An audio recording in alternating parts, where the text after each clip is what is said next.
Okay, I can declare a quorum and call the meeting to order. I will now ask our clerk, Georgia Langer, to please call roll. Yes. Counselor Rosenthal? Present. Counselor Nolan? Present. Good morning, all. Counselor Gonzalez? President, good morning. Counselor Lewis? Present. Counselor Simpson? President, good morning. Council President Peterson is excused, and Deputy Council President Wong. Present. All right, before we begin our agenda items, please note that in consideration of the importance of today's resolution and those who came to present, we will now hear the resolution before moving on to the presentation. But before that, Georgia, can we please play the safety video for our in-person attendees? Hi, I'm Justin Dunlap, and I'm the department head stagehand electrician at the Arlene Schnitzer Concert Hall. Safety is a big part of my job. From electrical, making sure that I stay up to date on the NFPA codes and regulations, to rigging, where we make sure that everything is safely suspended overhead, to egress, ensuring that our audiences, performers, and technicians have the safest possible route in case of emergency. I'm out here at the Arlene Schnitzer Concert Hall, and you're in the Metro Regional Center. Please note that we're on the 3rd floor of the building. In the event of a fire or fire alarm, please exit through the door in the northeast corner of the room. Go down the steps to the 2nd floor and exit through the main entrance by the reception desk. We will meet in the courtyard outside that entrance. In the event of a medical or fire emergency, please call 911 and notify the security agent at the front desk. The nearest defibrillator is mounted on the steps leading from the reception desk down to Grand Avenue. Okay, we'll open for public communications on non-agenda items. Georgia, will you please describe to the audience our procedures for a public communication portion of the meeting? Yes. If anyone wishes to testify on non-agenda items, now is the time to do so. Public testimony will be limited to 3 minutes. I will manage a timer to go off at the 3-minute mark. If you have not already signed up to speak, you can do so now. If you are joining us on Zoom, you can sign up to testify by raising your hand on Zoom. Depending on your version of Zoom, the raise hand function has its own tab or is located within the reactions tab.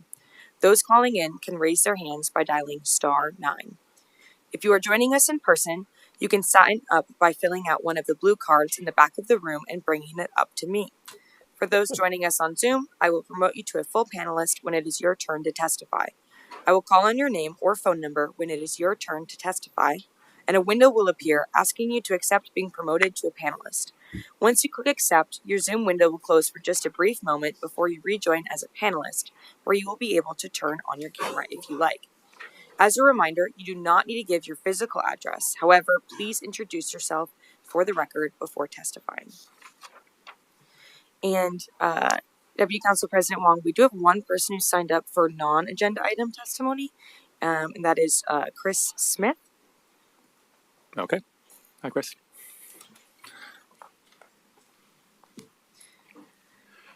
Good morning, Deputy President, members of council, Chris Smith with the Just Crossing Alliance. And I apologize. I'm here for Bob. That's why I'm here today, but circumstances forced me to ask you for a moment on IBR. You'll remember that the community asked Metro to include in its conditions of approval for IBR a health impact assessment. The project negotiated that down to a health analysis. I am sorry to say that with 5 days left in the public comment period, that analysis has not been published yet. We do have an executive summary.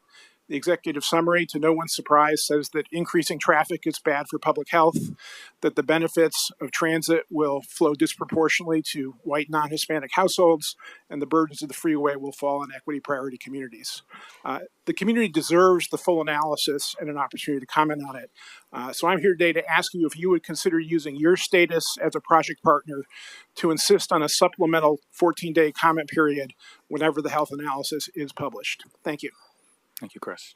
And as a council that brought that motion, I'll definitely follow up on that. Thank you. Okay, with that, we'll close testimony on non-agenda items. We'll move on to resolutions. This is resolution number 24-5444 for the purpose of honoring the life and legacy of Bob Salinger. Last week, this council had a brief opportunity to commemorate the life of Bob Salinger, an environmental advocate with a tremendously outsized impact on our region. Today, I'm grateful that we have additional time to consider Bob's contributions to this region, his passion and zeal for flora and fauna, and his positive impact on Metro. I want to thank Councilor Gonzalez for sponsoring this heartfelt resolution. I'll turn it over to you. Thanks, Deputy President Wong and Council for the opportunity to introduce the resolution, and heartfelt welcome to all of our guests here to for this resolution to commemorate Bob. This last week, I know, was a whirlwind of emotions for many people at Metro, on the Metro Council, and a massive tremor felt by the region and the state for the loss of Bob Salinger, who we can only describe as a community titan. We are all indebted to his dedication to environmental conservation and protection of vital natural resources through decades of Metro's leadership in conservation. And these contributions are what we all experience day in and day out, felt by many of his friends, family, and colleagues who are here today to help us honor his memory. Bob was a friend to Metro, with a history of his contributions enshrined into our investments to protect habitats, promote clean air, clean water for generations to come. And I truly hope that today's resolution captures a glimpse of the tremendous impact that Bob has made and the legacy that he's left. Thank you all so much for being here.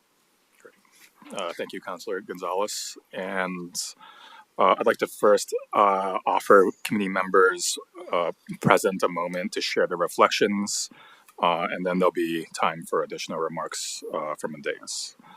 So let's open public comments for this resolution.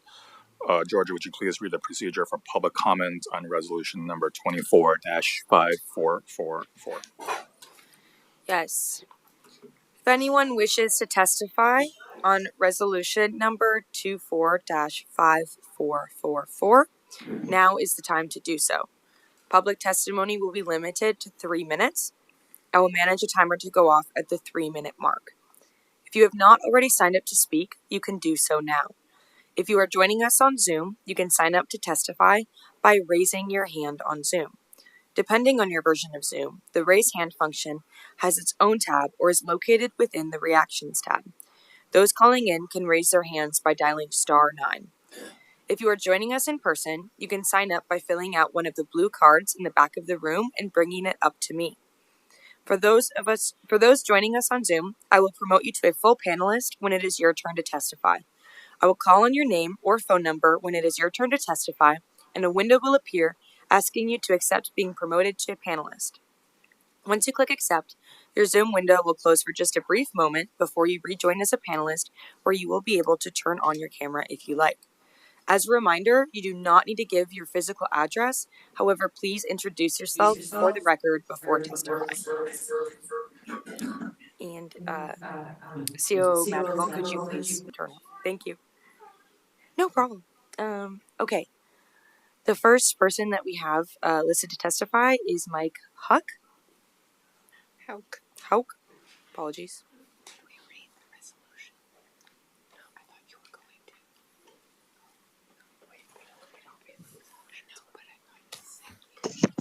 Good morning. Thanks for the opportunity to speak this morning. We Cascadians all know the big one's coming. It's not a question of if, but when. Not a question of if, but when. Still, we live our lives because we must. Bob Salinger's passing, however, has been an unanticipated 9.0. We are experiencing a tsunami of grief, mourning, and disbelief. We're also riding waves of love, respect, awe, and gratitude for Bob's contributions to our region and across the state. I'm speaking as a friend and colleague who shared 30 years of advocacy and too many pints of blue hair and ale to count to thank Metro Council for recognizing Bob's contributions to our region and the state. However, resolutions plaques, editorials, testimonies are ultimately ephemera. I'm asking you to do something substantial if you truly treasure Bob's legacy. Bring West Hayden Island into Metro system of parks, trails, and natural areas.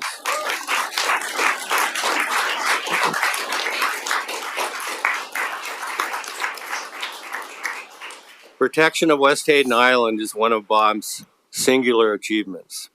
The most appropriate and meaningful way to honor Bob's legacy would be to protect it in perpetuity. After repeated denials of permits to develop and strong public opposition led by Bob, West Hayden Island is a white elephant to the port, which would be happy to donate it to Metro. And I hope we can move forward on that action. Thank you very much. Thank you.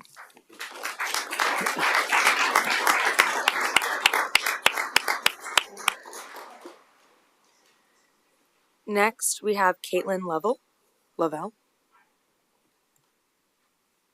And I will promote you to a panelist now.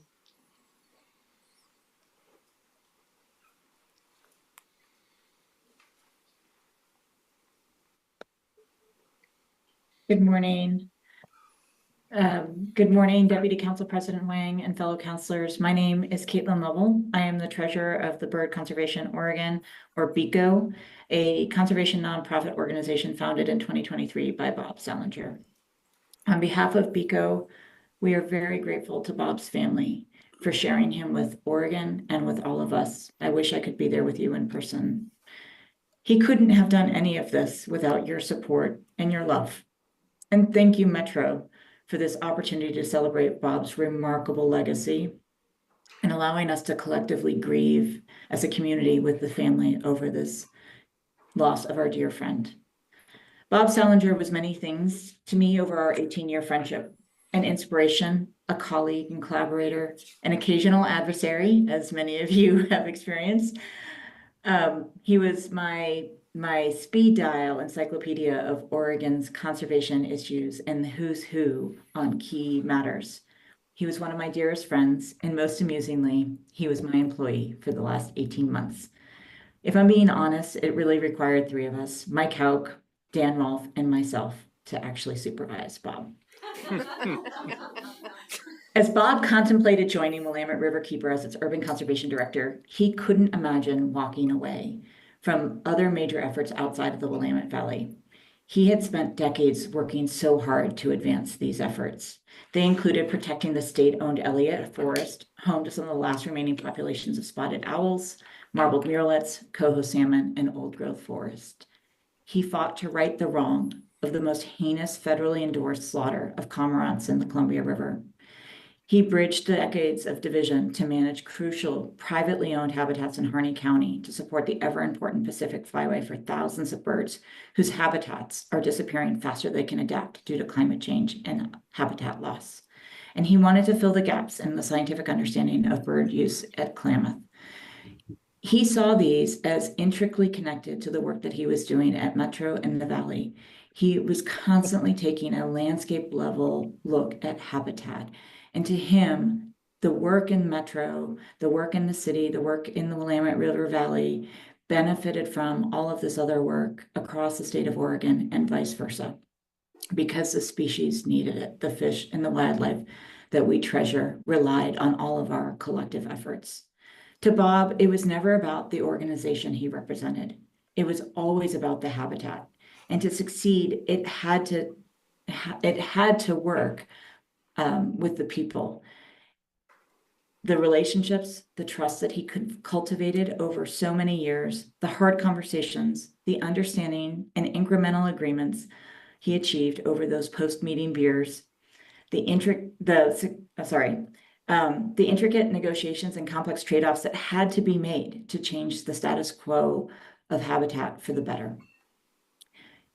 With habitat as this North Star, this successful playbook worked for West Hayden Island to Western Meadowlarks. You couldn't just plug a new person into these delicate discussions, these carefully curated relationships, and this hard-earned trust and expect the same result. And so Dan, Mike, myself, and Bob created Bird Conservation Oregon to complement Bob's more urban and valley-based work, and to bring this whole of Oregon approach and commitment to these landscape level habitat initiatives. That was Bob's hallmark, to think about the landscape, to commit his everything to see an issue through to its success, and his intuitiveness about the people who held the power to change. And that includes all of you. As hard as it was for Bob to imagine walking away from these causes, it is even harder for us to imagine those issues moving forward without his voice in the room. But even in his death, Bob can assemble an army, as is evident in front of you today.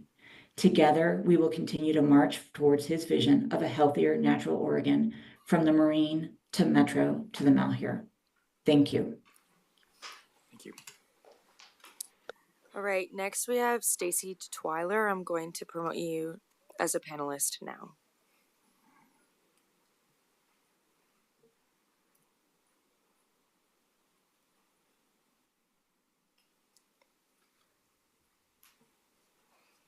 Deputy Council President Huang and members of the council, my name is Stacy Detweiler, and I'm the Oregon Policy Director at the Wild Salmon Center.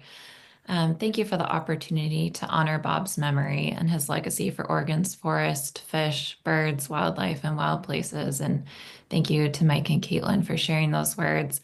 I started working with Bob just about 4 years ago as part of the Private Forest Accord, where he really led efforts for our conservation coalition to negotiate increased protections for amphibians, specifically torrent salamanders and coastal tailed frogs on private industrial forest lands here in Oregon. Those efforts led to increased protections for riparian areas along around 60,000 river miles across 10 million acres of private forest lands. Even within our own conservation coalition, when we started thinking too much about protections for fish, Bob would always be the one to ask the question, does that really do anything for amphibians? Do we do enough? I don't think I'm the only one that will have Bob's voice in my head pushing for the strongest conservation protections. He was no stranger to compromise or collaboration, but he also managed to push as hard as he could for what he thought was right and what he knew was best for the forests, fish, birds, and communities of Oregon. It was an honor to work with Bob, and he will be deeply missed. Thank you.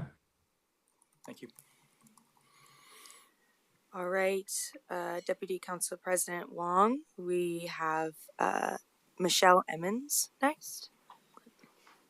And you can sit at whichever one you'd like.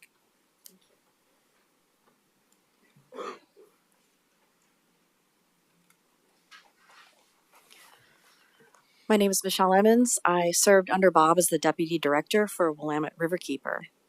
Bob joined Willamette Riverkeeper in 2023 as our Urban Conservation Director, and his commitment quickly extended across every facet of our organization. His leadership and vision were instrumental in advancing our mission to protect and restore the Willamette River and its ecosystems. As Executive Director, Bob achieved numerous milestones that will continue to shape our work and our legacy. Bob was my colleague, a mentor, and most importantly, he was my friend. He was one of the most kind and steady voices of leadership that I have ever had the honor to work with. In the spirit of conservation, he was a force to be reckoned with, but he always held his ground with respectful discourse and led our team at Willamette Riverkeeper with the utmost integrity, transparency, and collaborative partnership. Among his significant accomplishments, Bob was a driving force behind the passage of Oregon's Beaver Bill, reclassifying beavers from predator to fur bearer status on private lands. His advocacy helped secure protections for this keystone species, furthering ecological resilience in Oregon's private forests. Bob was instrumental in advocating for the passage of a wakeboat bill, reducing erosion and habitat disruption to protect riverbank ecosystems and improve water quality in the Willamette River. He played a key role in amending and influencing housing policy, specifically highlighting critical concerns about deforestation, floodplain development, and the need for genuine accountability in affordable housing, ultimately shaping more sustainable housing legislation in 2024. Bob was a steadfast advocate for Oregon's land use system, ensuring that development in Portland and across the state would balance economic growth and housing needs with meaningful environmental protections and sustainable land management. He led our campaign urging the Ross Island Sand and Gravel Company to address unresolved legal obligations, fulfill restoration requirements, and transfer Ross Island into public ownership, advocating for long-term public access and environmental stewardship. Bob's dedication extended well beyond individual projects. He was deeply committed to ensuring that environmental protections remained strong across Oregon's landscapes and waterways. Willamette Riverkeeper honors his incredible contributions and will continue to carry forward his unwavering commitment to protecting and conserving river habitats and water quality through the entire Willamette watershed. Thank you. Thank you.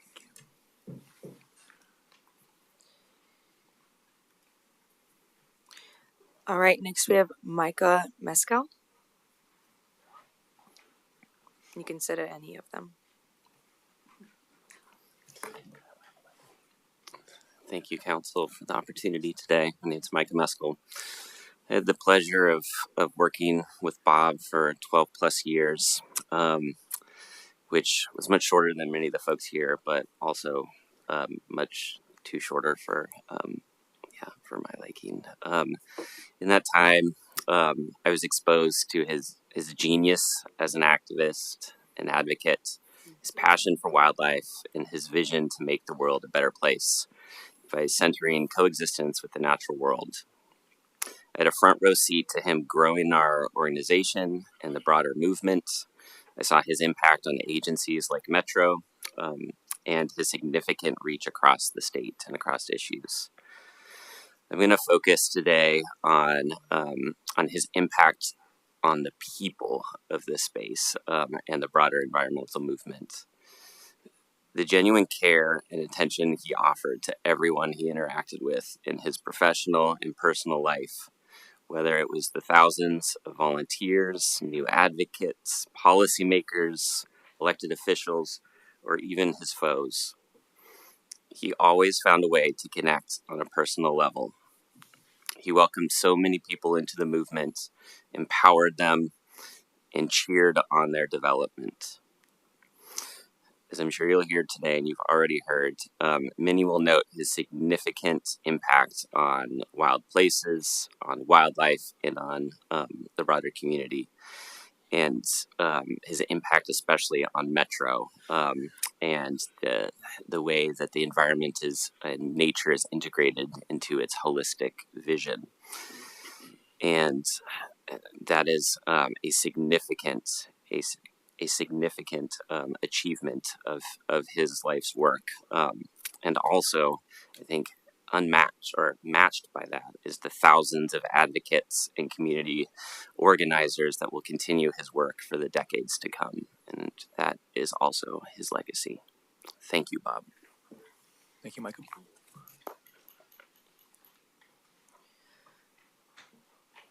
Okay, next we have Jim Desmond.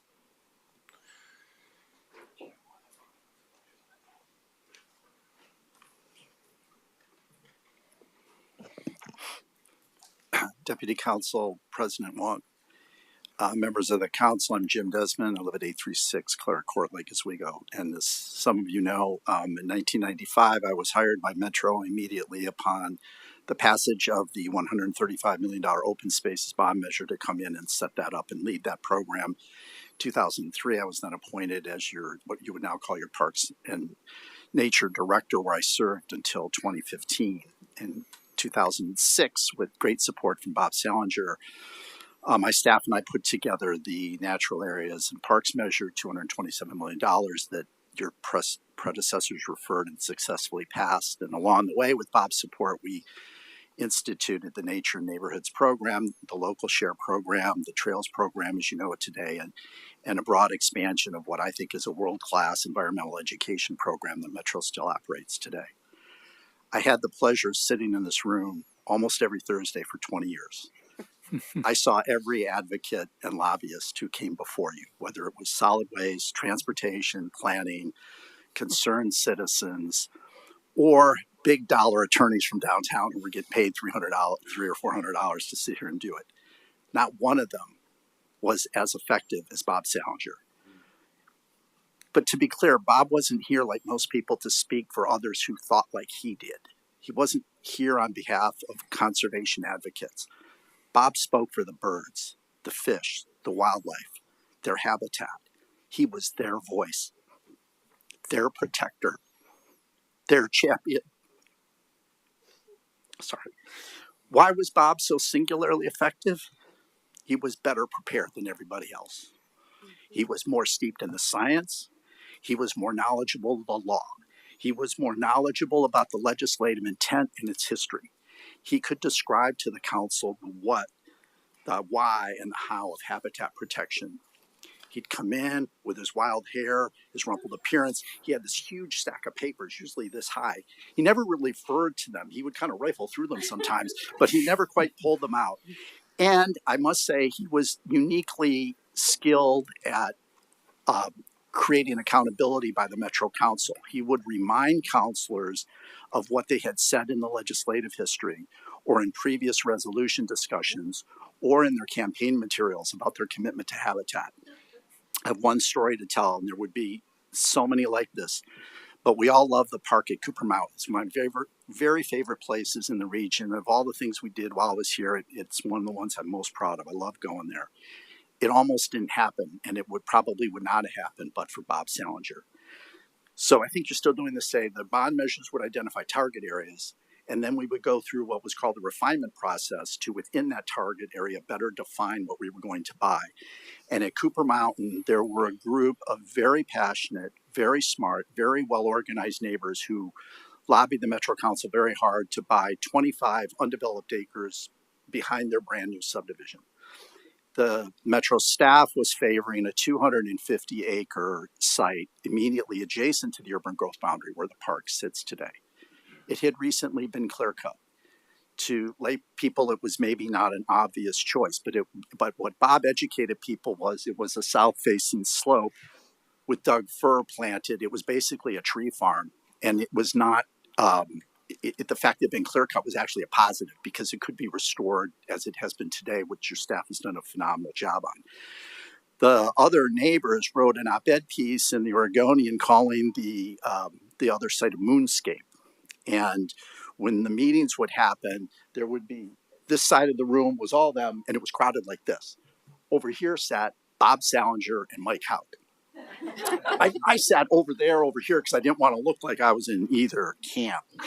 And, it wasn't really a fair fight because Bob went through painstakingly the science and the history and emphasized that at that point, Washington County only had 2 protected areas more than 100 acres, the Tualatin Hills Nature Park that had not even opened yet and was underdeveloped, and Hag Lake, which isn't really a habitat area. And whereas Clackamas and Multnomah County had extensive former county park systems and a lot of large protected natural areas. And one of the things the bond measure talked about was that sort of regional equity. And look at that park today. And Bob helped the Metro Council get to the right decision despite much louder and far more support for the other decision. I also want to acknowledge Mike Houck, who we heard from earlier. They were quite a pair, and I'll draw a little clearer line than maybe existed, but they spoke in. Mike tended to speak in poetry. Mike could draw you the picture. He could take you there. He could do bird calls. He was a fabulous storyteller, and he really touched people in here. Bob spoke a little bit more in prose. He was the scientist. He had the data. He had the law. He had the facts. He knew the promises made, and he could describe the place in those terms. And together they were an unstoppable and dynamic duo. But make no mistake, there was no Robin. They were both Batman. And finally, and most difficult for me, I want to acknowledge Liz Neely sitting here, Bob's wife. Some of you probably know this, but Liz was a naturalist and environmental educator here at Metro. And in my opinion, and many of them were good, I think she was the best one we ever had. And she helped establish the programs that you still run today. She came in early and did all that. And I would get letters from teachers and citizens after they had a class, and whether in the morning she might have a group of 11th graders who had never been out in nature and were literally afraid to get off the bus because they were afraid of bears or attacks. This is true, this would happen. And she could meet with that group and 3 hours later have a group of unruly first graders who were running all over the place. And she would be able to speak to both of them on their terms. She met them where they were and got them to understand the power and beauty of Oxbow Park and what that meant to them. And I just can't say enough about what Bob has meant to this agency, this region. It's a colossal loss, but an incredible legacy that he's left behind. And for the record, my citizen capacity, I also want to endorse Mr. Houck's proposal about West Hayden Island. I was not aware of that before today, but I urge you to move forward with that. Thank you. Well, thank you for the history lesson. Next, we have Lynn Herring. Let's see.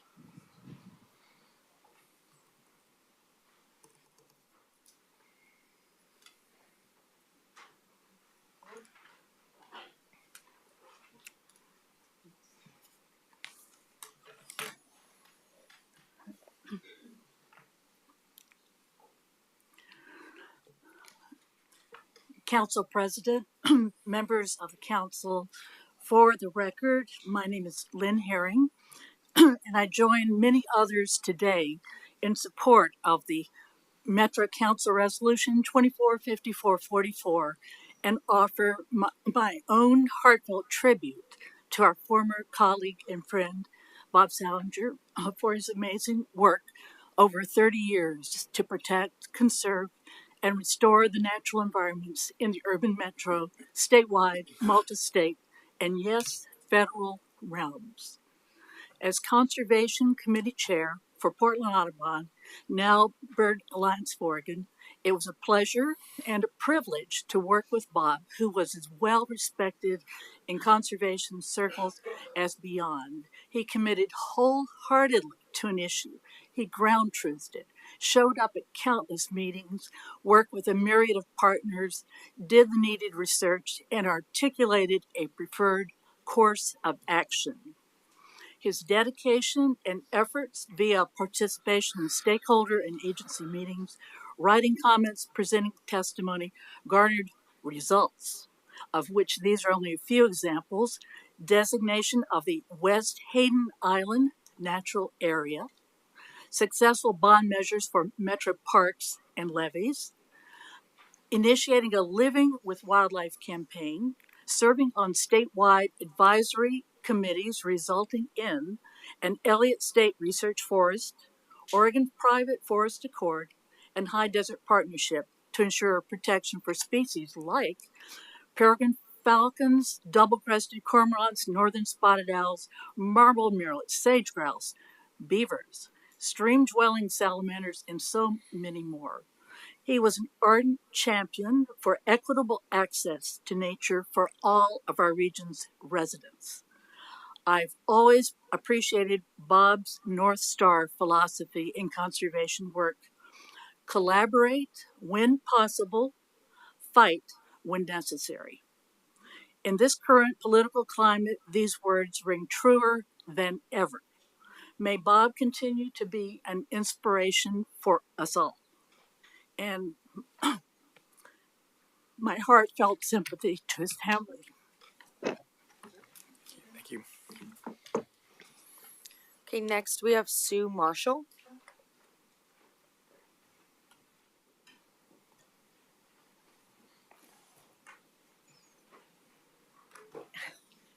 Thank you. I might need that.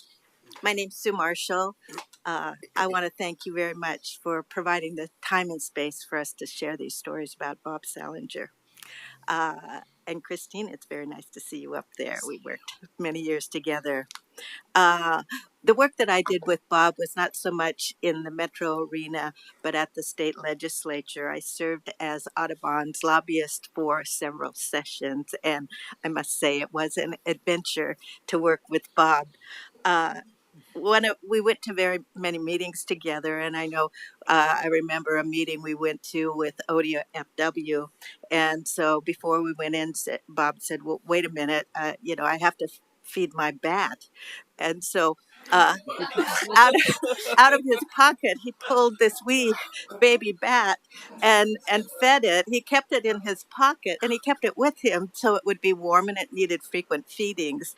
So uh, I think that really speaks to really Bob as a human being, and so much as much as he was a fierce advocate, he had this compassion, gentleness. I think very much nurtured for all the years that he worked in the Wildlife Care Center. So you never knew what Bob might pull out of his pocket. The other image that comes to mind as I've been thinking about Bob Moore these last couple of weeks is seeing him operate at the state legislature. Now, the legislature, as you are probably aware, is pretty much a buttoned down, kind of uptight environment. So Bob would come in full of confidence, but he stood out in the crowd. He did have a suit jacket, and he would wear that. It was a little bit rumpled, and then there was that big shock of hair and beard. And I just remember sitting outside of a legislator's office and watching Bob walk down the hall, and people turning around to say, "Well, who was that guy?" So Bob turned heads at the state legislature. Uh, we worked on many, many bills, and we won some, we lost some, but one, just as an example of the skill set that Bob brought to the table, was the wildlife penalties bill. Now, the inspiration for this, or the catalyst, was really incidents with, just wanton killing of raptors. There was a roller pigeon club. You can look it up. It's kind of a weird thing. But these pigeons, their feature was that they looked like they were falling out of the sky, and to a raptor that just looked like a meal. And so where these roller pigeons were, there would be the raptors would follow. And so there was this incident of just hundreds of raptors that were killed, and it really, in a sadistic and awful way. And so he was caught, but there was really no serious penalties. So that really inflamed Bob, and I think a lot of people, rightfully so. So we worked on this wildlife penalties bill. And, you know, there was something for everyone in this bill ultimately, but not so much at first. And Bob having achieved a law degree on top of everything else that he was doing, enabled him to sit down with legislative counsel, and just word by word, we'd go back, we'd shop it to the other stakeholders. And these other stakeholders were people who really seriously distrusted each other. I remember the first meeting we had with these stakeholders, with some of the legislators, Representative Krieger stabbing the air at Bob and I's faces, saying, "I'm going to kill your bill when it comes to the House." But we worked, and ultimately, when it got out of the Senate and onto the House, that same representative carried the bill to success. So Bob had a way of working with people, and his technical skills were really great. So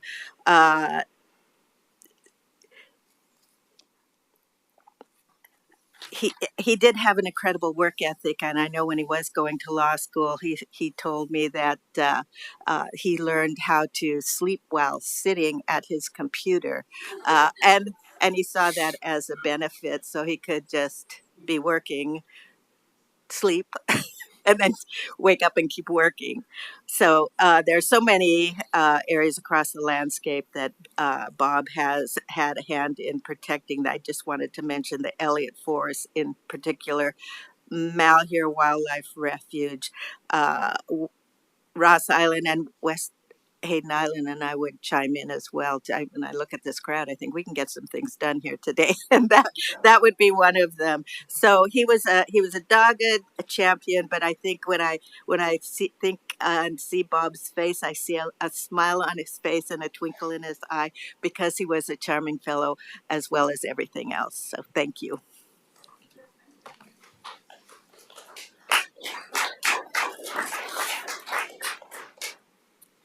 Next, we have Roberta Jortner.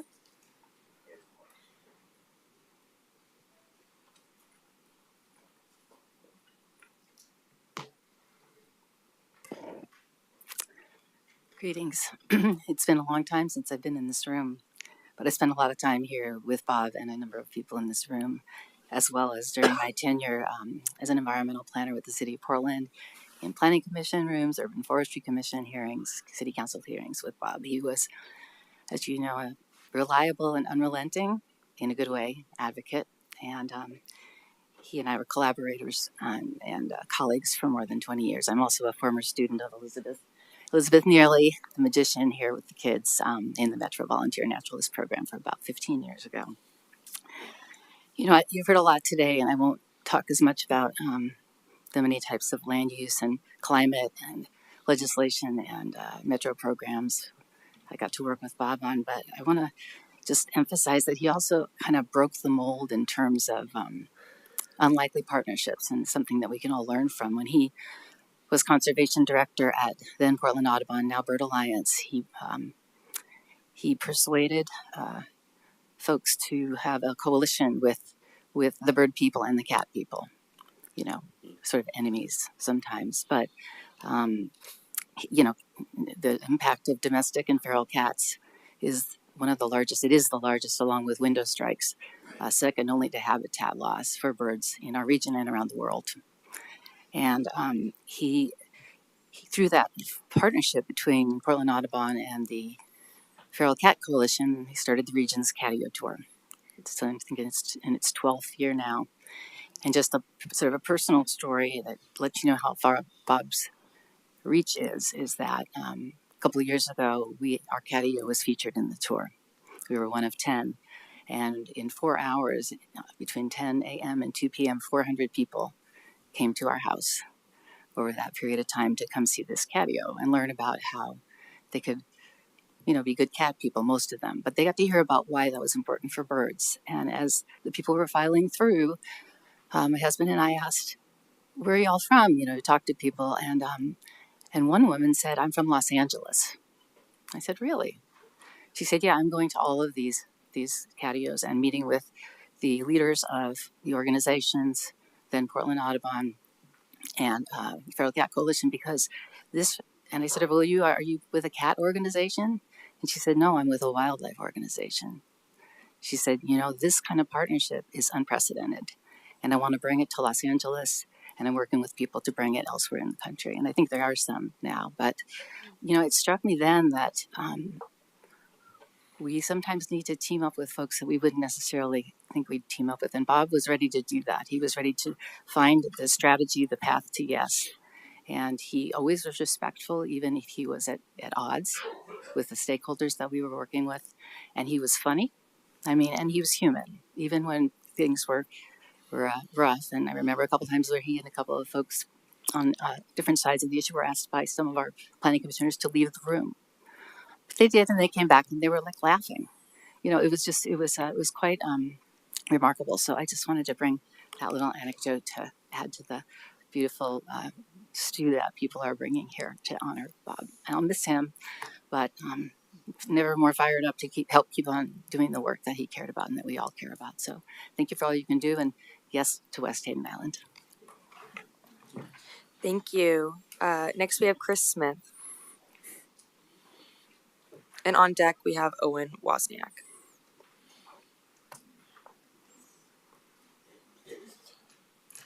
Hello again, Chris Smith. I met Bob in 2008 when I was running for city council. I called my neighbor Mike Houck and said, "Hey, can you give me some advice about natural environment issues?" And he assembled a group, many of whom are here in this room today, in his living room to help coach me as, you know, a transportation and urbanism guy on natural environment issues. That was the beginning of a long and productive friendship. I count Bob as a role model, a friend, and an ally. And if you wonder where my persistence on transportation issues comes from, some of it is definitely inspired by Bob. Perhaps our most productive alliance was around West Hayden Island. I was on Planning Commission when we were asked to assess annexing that to the city so the port could develop a terminal on West Hayden Island. And working with Mike and Bob, Mike was a colleague on the Planning Commission at that time, we insisted on one of the favorite tools of the theme here, a health impact assessment. And we put together a price tag for what it would take to mitigate the human health and natural environment impacts of that terminal on the island. And when we were done, the port laughed at that number, but they also didn't proceed with the project. And I can think of no more fitting tribute to echo what Mike Hauk has called for than for Metro to acquire West Hayden Island for permanent protection. Thank you. Thanks, Chris. All right, now we have Owen Wozniak, and then on deck we have David Moskowitz. Thank you, counselors. I was going to speak off the cuff, but I see so many people in here. It reminds me of so many different things that Bob has done that I better just stick to what I was going to read. My name is Owen Wozniak. I'm here to say a few words about my friend, my colleague, and my collaborator, Bob Salinger. I'm speaking for myself, but I'm also speaking on behalf of the Intertwine Alliance, of which I'm a board president, and of which Bob was a board member. I first met Bob in 2006, right downstairs here, at an information session for Metro's 2006 Natural Areas Bond Measure. Bob was there to support the measure, to influence its implementation, and advocate for investments in the urban parts of the region. In short, he was being Bob. Opinionated, passionate, a bit sharp-edged, but also brimming with enthusiasm and a collaborative spirit. Bob saw the big picture and he thought strategically, but as anyone who's ever seen one of his many bird releases over the years knows, he also cared deeply about individual living beings, human and non-human. Bob was pivotal in launching the Intertwine Alliance, which, in case you don't know, is a coalition of governments, community groups, and businesses working together to nurture a healthy system of regional parks, trails, and natural areas across the entire metro area, including our neighbors in Clark County. It was a visionary concept that through collaboration at scale, we could ensure more robust and equitable access to nature for everyone. Bob's passion for that work never flagged. He sometimes expressed frustration at the slow pace of progress and the frequent setbacks, but unlike most people I know, and unlike me, he never seemed to throw up his hands or give in to apathy. I've always leaned on him to be the one with the information, a plan, and the energy to put that plan in motion. In my very last conversation with him just about a month ago, we discussed the upcoming legislative session and our ambitions for the Intertwine Alliance in 2025. He was full speed ahead. I can't fathom this work without him, but I have to. We all do. The only way to honor Bob's legacy is to double down on it. I hope you as leaders in this community will do so. Thank you. Thank you, Owen. Thank you. Now we have David Moskowitz, and on deck is Lenny D.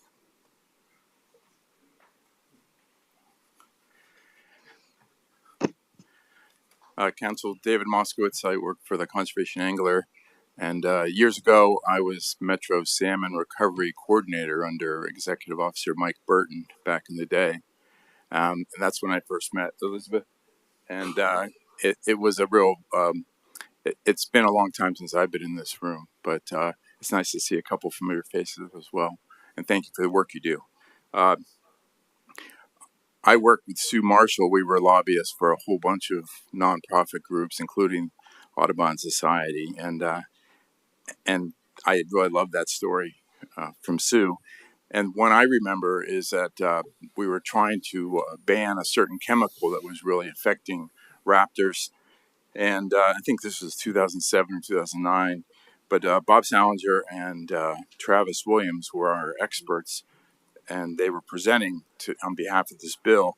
The chemical industry had brought in a very high-priced set of scientists, and they put on a big show. And then we were signed up afterwards. And Bob and Travis, considering, the scientists came in with their suits and ties and everything. And I don't think Bob, he did have a rumpled jacket, but he didn't even wear that on that particular day. But they prevailed in that hearing in front of that committee, and the bill passed. But it was really their expertise to be able to bring the idea of the soaring osprey or other raptors in the Willamette Valley and the impacts of this chemical. So we brought it home. They were storytellers, and it was such an honor to represent them. Bob was also more recently in the controversies over trying to appoint commissioners for the Fish and Wildlife Commission. It's become a very political process, and I'm sort of a fish guy. In fact, Councillor Park he couldn't pronounce Moskowitz, so he called me the fish guy. That was his way of being able to refer to me. But in any case, Bob was he was pretty sharp with some. We were at odds over some of these recommendations to the governor on some of the Fish and Wildlife commissions, and he didn't hold back. But he did it in a way that you could recover. You could hit that real point of disagreement, but he was with you right after that, and so that was a real trait. And I'd just like to say and this is not necessarily to you, the council, but to the people who are assembled here. We need to be good to each other. We need to be good to ourselves so that we can sustain this advocacy for the natural world. And we've all been, the people in this room, there's more, these are the warriors for the environmental movement and for natural places and wild things. And it's not just for us, though. It's got to be for the future unborn generations who are going to inherit what we leave them. And so I want to say to everyone here, be good to yourselves, and then be good to your friends and allies in this work. It's so important. And I really appreciate the opportunity that you've given the whole community to come together and talk about Bob and to his family. Thank you. Thank you. Well said. Thank you. Now we have Lenny D, and on deck we have Ali Berman.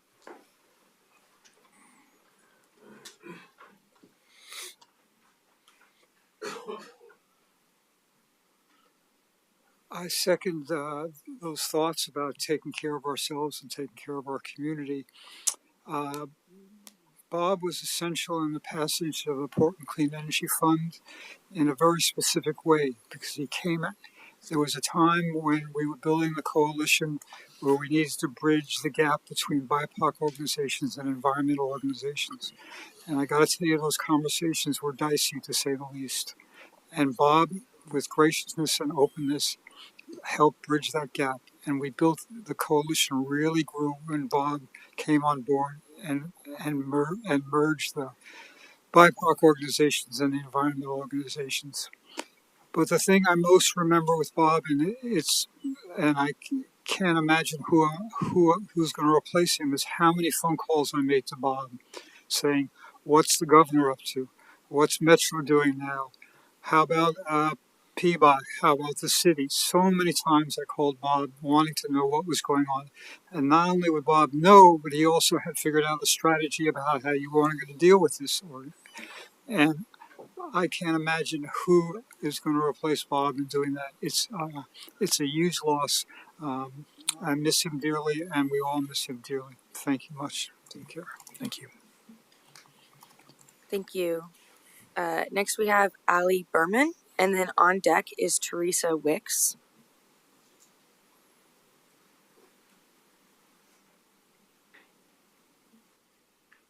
Hi, everyone. Thank you so much for taking the time to honor Bob today. My name is Ali Berman, and I work at Bird Alliance of Oregon, where for 7 years, Bob and I sat in offices right next to each other.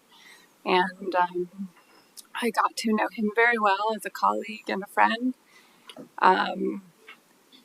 If you knew Bob, you knew he really liked to talk. And The conversations were expansive and moved and were full of just great insights, especially into conservation, but also just on life. And he would often come in and I'd go into his office or he'd go into mine, and an hour would go by of strategizing or planning. And as I think everyone here knows, it's really big shoes to fill. So Bob taught me more than anyone else on activism and what it means to be engaged in public process. And I wanted to share 3 things that I have taken with me into my activism, and I hope others can too. One thing in conservation, folks often talk about the species level and conservation of a species. And Bob was someone who cared about the individual. Someone said, right, the bat in the pocket. He was really proud that he believed that he had rehabilitated more animals than anyone in the state over his career. But that focus on the individual and not just thinking at a species level brought an empathy and compassion and this way of looking at wildlife that often conservationists don't, and I think they should.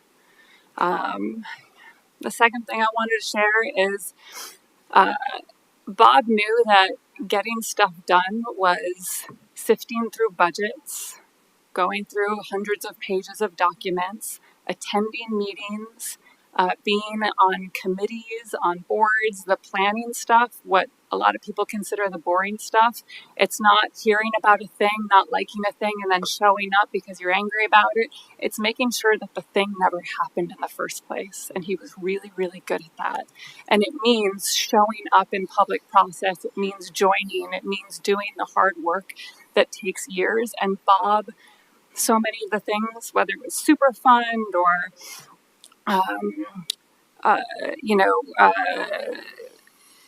commercial land issues, whatever it was, those were things that he worked on for a decade or decades.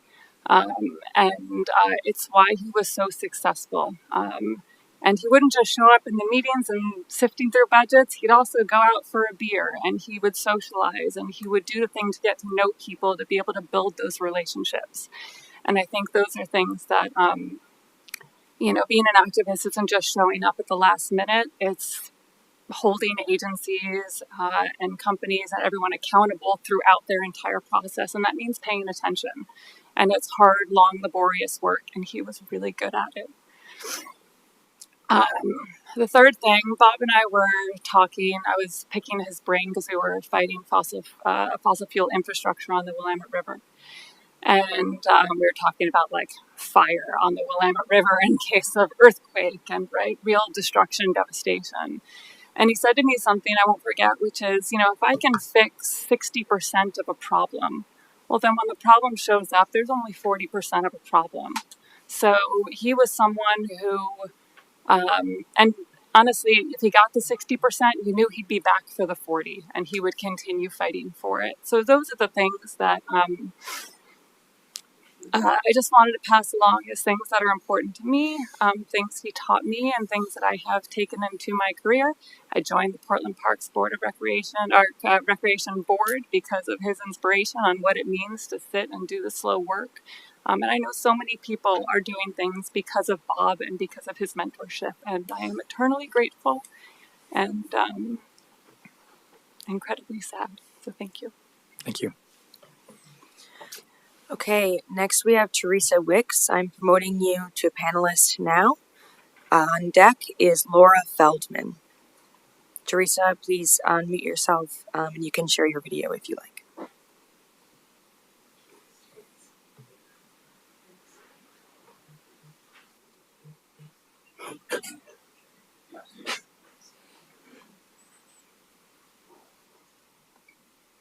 Good morning, counselors. My name is Teresa Wicks, and today I'm speaking as a friend and former colleague of Bob Salinger's in recognition of the ripple effects of his life and legacy across the state. To start, I want to thank the council for making space for those of us whose lives intersected with Bob's, including outside the metro area, and for their recognition of Bob's life and work. I worked with Bob at Bird Alliance of Oregon as his Eastern Oregon staffer for 5 years and for another year and a half through his continued work in Harney County and beyond with DECO. As a rural Oregonian, I've yet to meet someone from urban areas who understands rural Oregon as well as Bob. And this is evidenced by the number of people from Harney and Klamath counties in particular who texted me after his death and noted what a loss this is for all of us. Of all of the meaningful work that Bob has done, I think none has been as substantial as his creative and dedicated work across diverse stakeholder groups to achieve outcomes that benefit wildlife, habitat, and human communities. We should all aspire to his work for the common good. Bob is exactly the kind of person I needed in my life, offering the kind of job I needed when I met him. Bob was the dedicated and inspiring environmentalist who also believed in listening to others and finding that thing that we all actually wanted, that common ground from which to launch conservation successes. Successes that may not be 100%, as Ali said, but are better than what they would have been without that collaborative effort. When he was committed to an effort, he never gave less than 100%, really probably 200%. As an example, Bob drove across the state, sometimes multiple times each month for years to attend various collaborative meetings. He would sometimes complete the round trip with meetings in 24 hours. Bob is leaving behind an Oregon-sized footprint that we all can have a role in filling. I keep thinking about OPB's video of Bob as the peregrine father, specifically about the young peregrine pacing along the rooftop, not quite ready to sledge. I feel like that peregrine, unsure that this is the right time to fly, but knowing whether I'm ready to or not, I have to. If for no other reason than because it is what Bob would have wanted. Sledging is the best way to carry on Bob's legacy. For the birds, we go forward, seeking inspiration for creative paths that cross the urban-rural divide, even if individually we achieve only a fraction of what Bob would have achieved. Thank you for the time to speak today, and know that he will be missed across rural Oregon as well. Thank you, Teresa. Thank you. Now we have Laura Feldman. I will promote you to a panelist now. And on deck, we have Desiree Toulouse.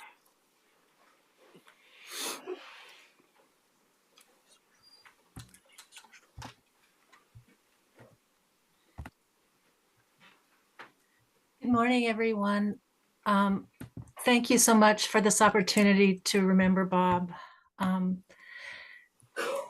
I first saw Bob in action at a PSU conference where he held a panel about West Hayden Island. I had just begun working on the Superfund cleanup on the Willamette the previous year and didn't really know much about West Hayden Island, though I've grown up here, other than that it was what Jansen Beach sat upon. I didn't know that it was a unique and irreplaceable wildlife area, a climate buffer zone, which was currently then on the verge of being obliterated by building new port terminals. After that plan was defeated, I went and did a little research and looked up this moment. And Bob was quoted as saying, "My hope was that West Hayden Island would mark a turning point where we would start holding industry more accountable." And indeed, it was and is a turning point. For many years at cleanup meetings and hearings of one kind or another, he kept working alongside of us to navigate that interface between mitigation and development. He was an integral part of what for me has been a huge learning curve and a deepening of my sense of place. I wanted to just share that when I looked up West Hayden Island, I saw this and I was sort of amazed. Back then, the plan was that the community will acknowledge and honor Native American heritage on these lands, and all treaty rights connected to these lands will be honored. Visitors will explore a mosaic of wetlands, grasslands, and beaches, as well as one of the largest intact bottomland hardwood forests left on the lower Columbia River. A nature A new nature center will provide programs for children and adults about the unique role that confluence areas play in the migratory cycles of our imperiled fish and wildlife populations. Our local green economy will be supported by nature-based recreation, restoration projects, and the establishment of a regional mitigation bank to allow for marine development in more appropriate locations. I was gobsmacked. It's like, whoa, what a wonderful vision. And this was a vision for West Hayden Island, and it's kind of what we're working towards on the Willamette. And this must have been the plan for Metro to adopt. I just wanted to share that because I just think it's really wonderful. And now that I've seen it and I've heard all of you speak about his part in West Hayden Island, I think we need to make that happen. I'm grateful to have been a student and beneficiary of Bob's time and expertise and his sense of justice and love for this watershed. Thank you.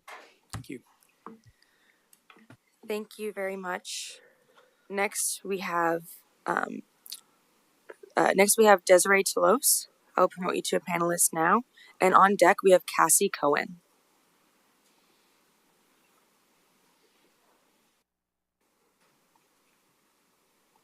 And Desiree, please unmute yourself and you can share your screen if you like. Thank you so much. Thank you to the council members for creating this space to celebrate the life and contributions of Bob Salinger. Even as I join the conservation community in mourning this enormous loss, my deepest sympathies lie with his family and close friends who have lost the most. I'm a professor at Oregon State University, and Bob and I work together at Ross Island Lagoon. I joined the effort only 7 years ago, many years after he and Mike began their work there. And through a series of individual conversations, Bob shared his experiences and passions with me, sometimes as a colleague and sometimes as a mentor. It was often a sobering perspective of some of the uphill battles that he faced. I know that conservation work's often painfully slow and unsexy, but it seemed like he was always in the process of negotiating some big solution to some big problem that someone else had created. And there were times when I questioned how he was able to continue, and yet his achievements in conservation are extraordinary and are based in just such a deep sense of caring. His care for nature really set a standard that it's impossible to live up to, and he leaves this legacy from which we're all continue to benefit. And since his premature death 2 weeks ago, I found myself revisiting a particular phone conversation with him with Bob in September of this year, and I was complaining about how much cat herding I'd been doing and how I just really wanted to stay focused on the science and stay out of the public arena. And he passionately reminded me that we can't just sit on the sidelines when it comes to doing the things, taking the actions that are needed to create the world that we want to see. Working with people is hard.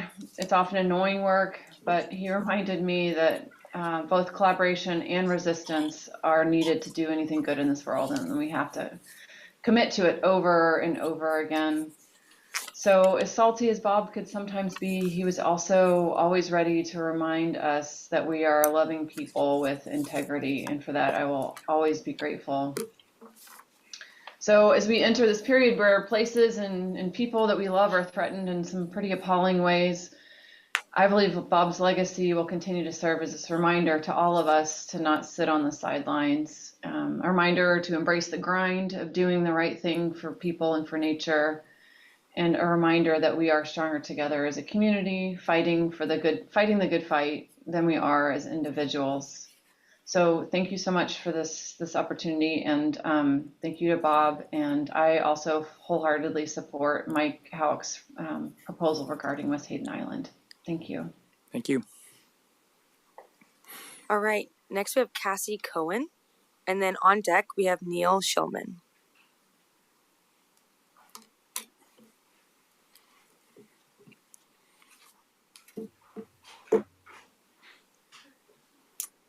Greetings, Metro Council. My name is Cassie Cohen. I'm the Executive Director of Portland Harbor Community Coalition. We elevate voices of communities most impacted by the Portland Harbor Superfund site and work to secure community benefits and a robust, equitable cleanup of the Superfund site, and as well as habitat restoration and redevelopment in and around the Superfund site.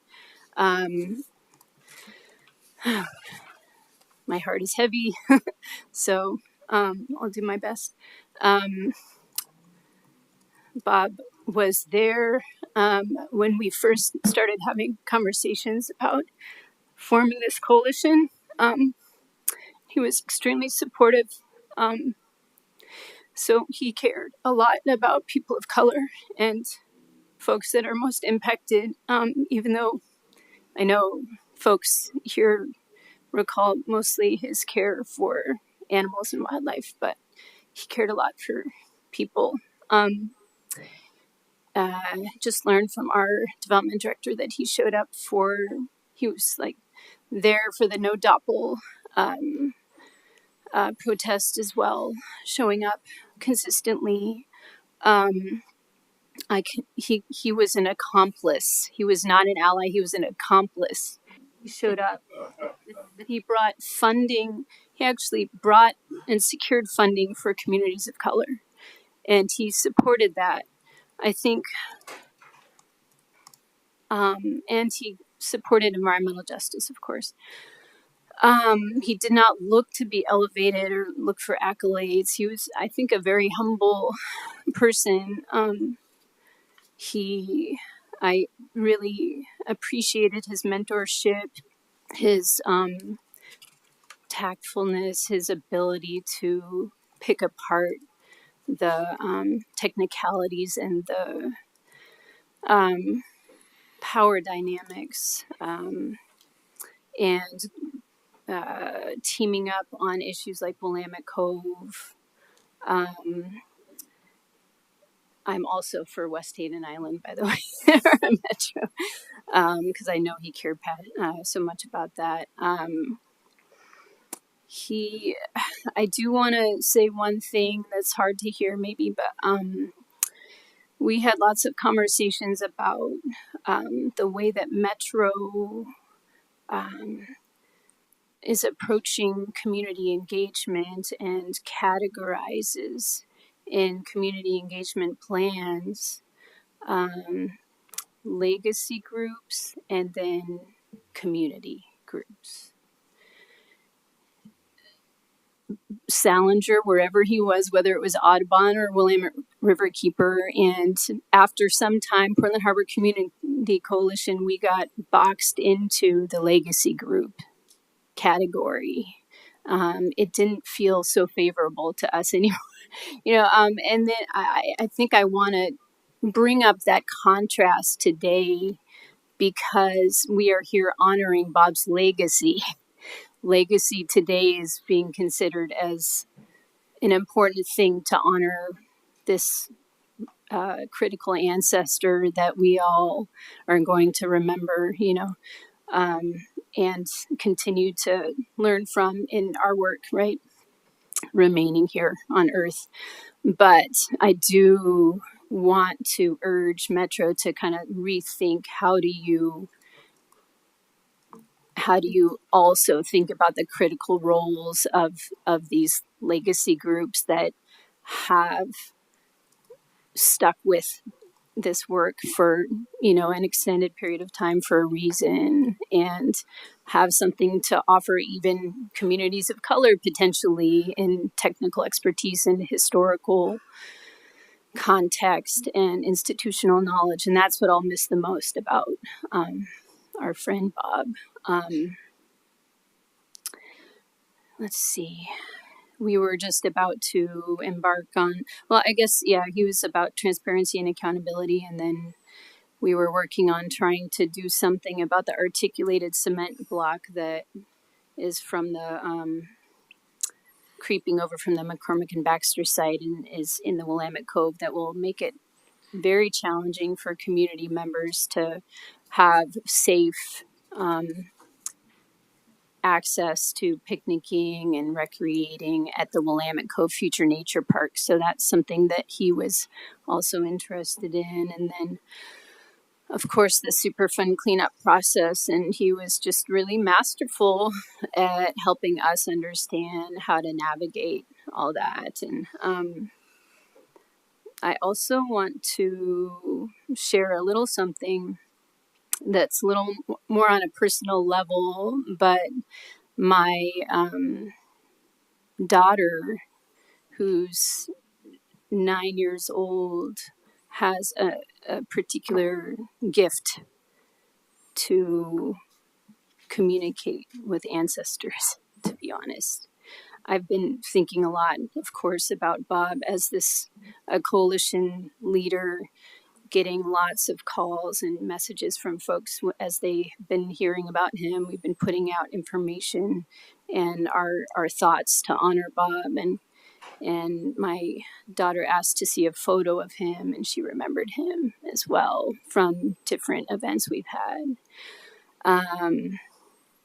My daughter said she feels that he's in a much more carefree, happy place. So that brings comfort, hopefully, to his family and all of us. But I also do want to remind us that, like, it should not be, as Bob took on monumental tasks all simultaneously, right?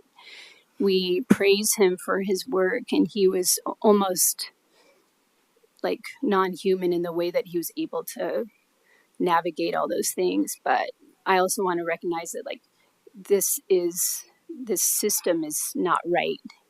You know, some people call also like the nonprofit industry, nonprofit industrial complex, for a reason as well. It is extremely stressful to run nonprofit organizations, and when you're, you know, in a city that is shifting gears away from conservation and focused on other communities now, which it should be, you know, communities of color, people with disabilities, houseless folks, all these priority populations are at the forefront for a reason now and need to be prioritized. But we have to remember how to uplift and continue to bring along, like, you know, these important conservation groups and efforts. And so that's stuck in my mind with Bob, that it was real stress that he was tackling on how to maintain, you know, an organization and staff and all that. And on top of all the other issues he was navigating, and it's not fair, you know, and it should be different. We should be able to not have to worry about financial constraints while we're fighting the good fight, you know. So thank you all. Very grateful for this proclamation, and let's hope, in hopes that we can, like, further actions for Bob. Thank you for your insights. Okay, next we have Neil Shulman, and then on deck we have Zuriel Van Bell.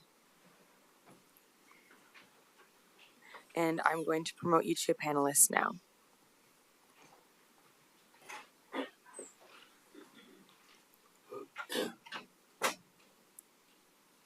And please make sure to unmute your microphone. Hello, and thank you for this opportunity, I think, to grieve and remember and honor Bob. I'm Neil Shulman. I am currently the director of the North Clackamas Watersheds Council. One of the things that I learned from Bob is that it's just people doing things. It's not about organizations. I have a long history with Bob. The first time I met him, Mike Dukakis was running for president. I was a freshman at Reed College, and I was sitting in the library pretending to study. And he came around and bugged me and wanted me to go down with him to City Hall to testify about something about Forest Park. And I didn't know where either Forest Park or City Hall was at age 18. little did I know that we'd be having conversations like that for the next 37 years. I think the other thing, one of the stronger memories I have from working with Bob at what is now the Bird Alliance of Oregon was I was stressed out about all the different things that were on my plate. And I was just standing in the kind of that front area of the office complex talking with Bob and kind of going on about my to-do list. And he just kind of shrugged his shoulders and said, well, animals and people come first. Everything else can wait. And then he got in his Volkswagen van and drove off listening to a cassette tape. The other thing that I really learned from Bob, and a lot of folks have talked about the kind of the split nature of kind of of his way of doing things, where he kind of became, lots of photos of him in the Oregonian rappelling off the bridges to put peregrines back in their nests, and then the level of meticulousness and the Jim describing the big sheet of documents, and the quote unquote boring work. One of the things he taught me is that quote unquote boring work is fun and can be fun, and it can also, if we do it right and if we do it together, can be one of the things that sustains us. And I'm really sad not to be able to be at Metro in person with everybody, but looking on my screen and seeing the crowd, I see that togetherness now that I often felt working with him. Thank you. Thank you, Neil. Thank you. Next we have Zuriel Van Bell, and I will promote you to a panelist.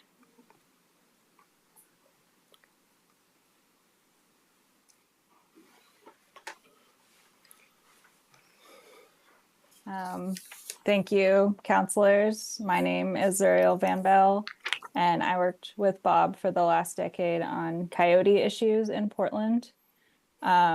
The day before we lost Bob, he had to miss a Coyote Palooza planning meeting.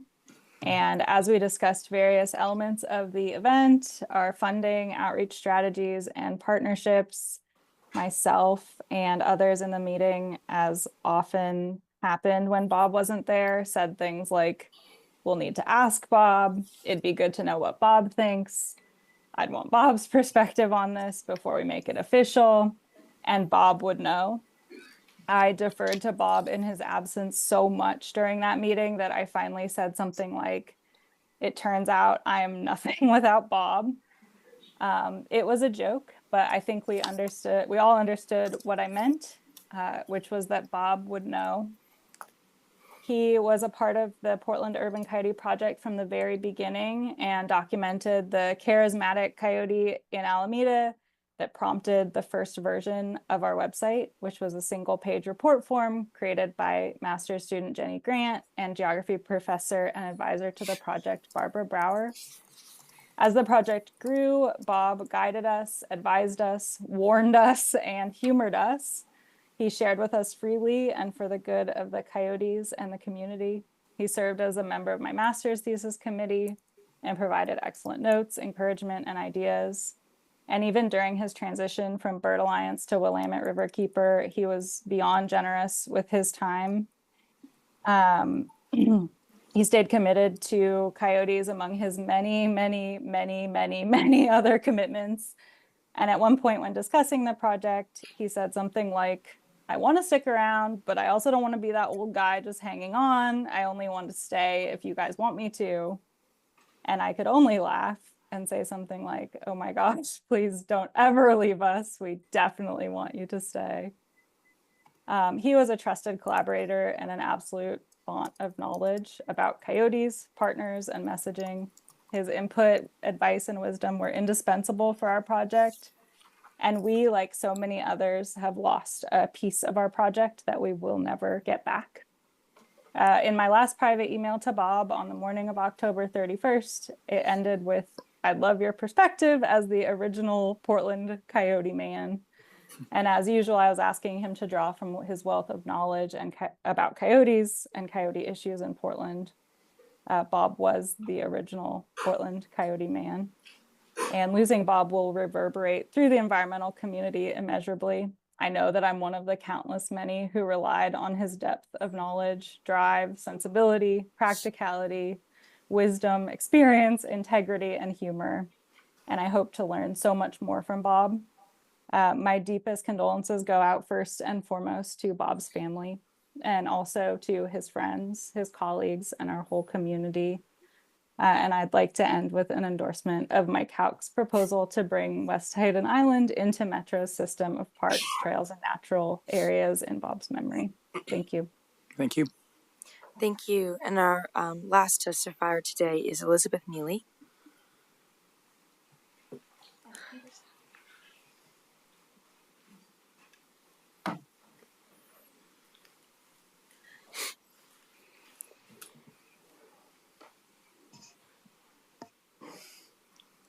I'm Elizabeth Neely. I'm Bob's wife, and this is Peter Salinger, our son.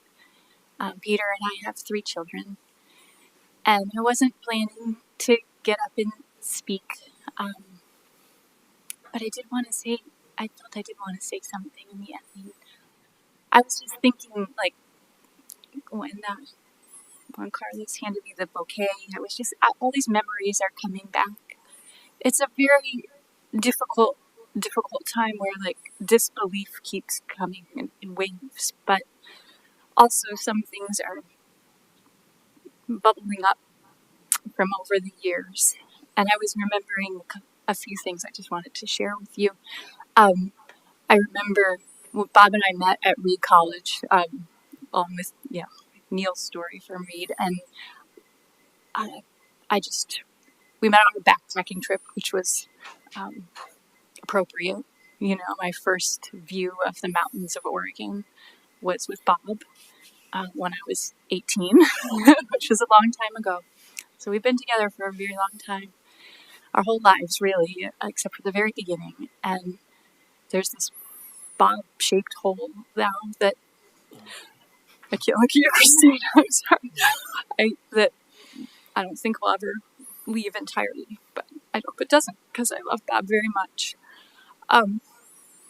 But when I was at Reed once, I was studying hard in the basement of a library somewhere, and I came to my desk to work, and there was a little bouquet there, and it said, "This is a bouquet of primitive non-vascular plants for you."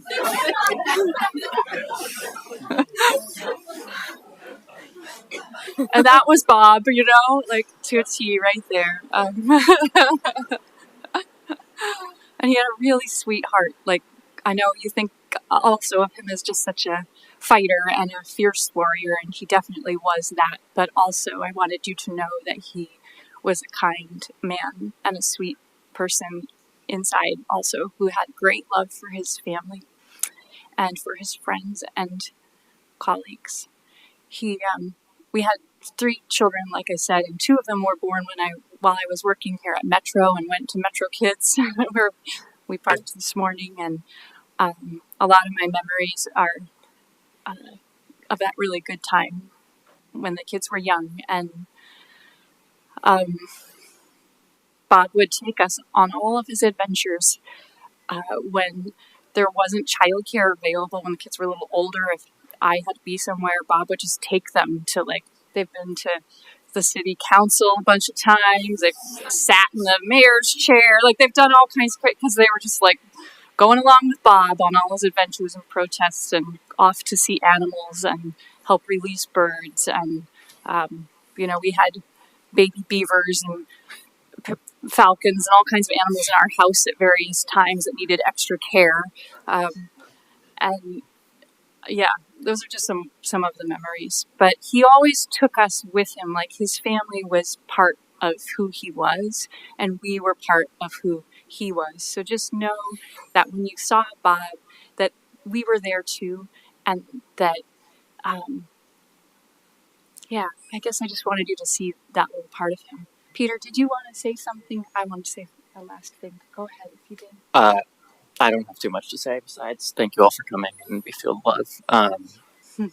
I guess I'll share one thing, which is where most of my bird knowledge comes from, which is limited compared to some people in this room, I'm sure. But was bird trivia, which was when we would drive to school with Bob in the VW bus with lap belts on, not very safe. And we would do bird trivia where he would make bird calls and quiz us on the way to school. And so that's where my bird knowledge comes from, is a fond memory, name 5 corvids, that sort of thing. But I did want to make an offer, which is there's been like a lot of Bob would know, and Bob is a font of knowledge statements here, and he kept pretty decent records, not always super organized, and also a lot of photos. So if people want to try to get in contact with me about a planning meeting that happened in 2005 or something, and his notes from it, you're welcome to try to find me on Facebook or wherever, and I'll send you what we have. So that's my offer. All right. Bob, I feel like, I knew he was special from the minute I met him. I always say his brain worked differently than other people. He could connect things that were harder for others of us to see, I feel like, and articulate them and speak powerfully about them. And that was a real gift. And I was thinking about, I walked outside today in the morning, and there was this big rainbow out that way. I don't know if you guys saw it. And I was remembering that before I met Bob, he hiked the entire Pacific Crest Trail from the Mexican border to the Canadian border. And he always talked about how once he was like, I can't believe this was a sign that I saw, like in a federal, Forest Service sign or something like that. But he saw a sign, and it said something along the lines of, may the spirit that runs through all things shine on your day in rainbow colors. And there was that side of Bob, which is not the side that, also had all the policy and stuff, but it was all part of Bob. And he would sometimes say that to me on my way out the door. And Bob lived his life so brightly and strongly and fiercely. I feel like he lived the life of like a few lifetimes in one life of 57 years. And he's gone far too soon. But he lived and loved fully and fiercely, and always did what he believed in with the utmost integrity and the utmost care. And I would just say that I don't really know why we're all here at this time in history, in this time on the earth, but there's a lot of work to be done and a lot of love to be shared. And I would just say, let's go forth in Bob's honor and do let's not wait. Let's not hold back. Let's just go for it. Thank you. Great.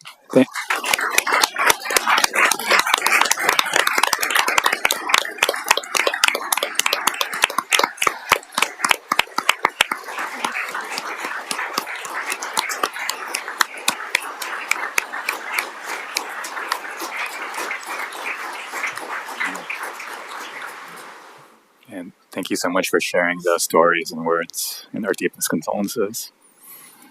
All right, we're going to move on to resuming consideration of the resolution. I think we're going to read the resolution into the record, and each counselor will take a turn, and we'll go from there. Counselor Nolan, would you like to kick us off? Whereas Bob Salinger participated in and provided his stellar natural resource expertise to countless Metro advisory committees over a span of decades. And whereas Bob Salinger was a key leader in developing Regional Titles 3 and 13 in Metro's Urban Growth Management Functional Plan, leading to the protection of thousands of acres of regionally significant fish and wildlife habitat. Whereas Bob Salinger worked tirelessly on Metro's parks and nature bond measures and levies for 3 decades, increasing public investment in regional conservation priorities. Whereas Bob Salinger helped create, provided enduring support for, and robustly participated in Metro's Nature and Neighborhoods program. And whereas Bob Salinger also worked tirelessly to pass Metro's affordable housing bond measure and levies, as he was a strong proponent of healthy, complete communities.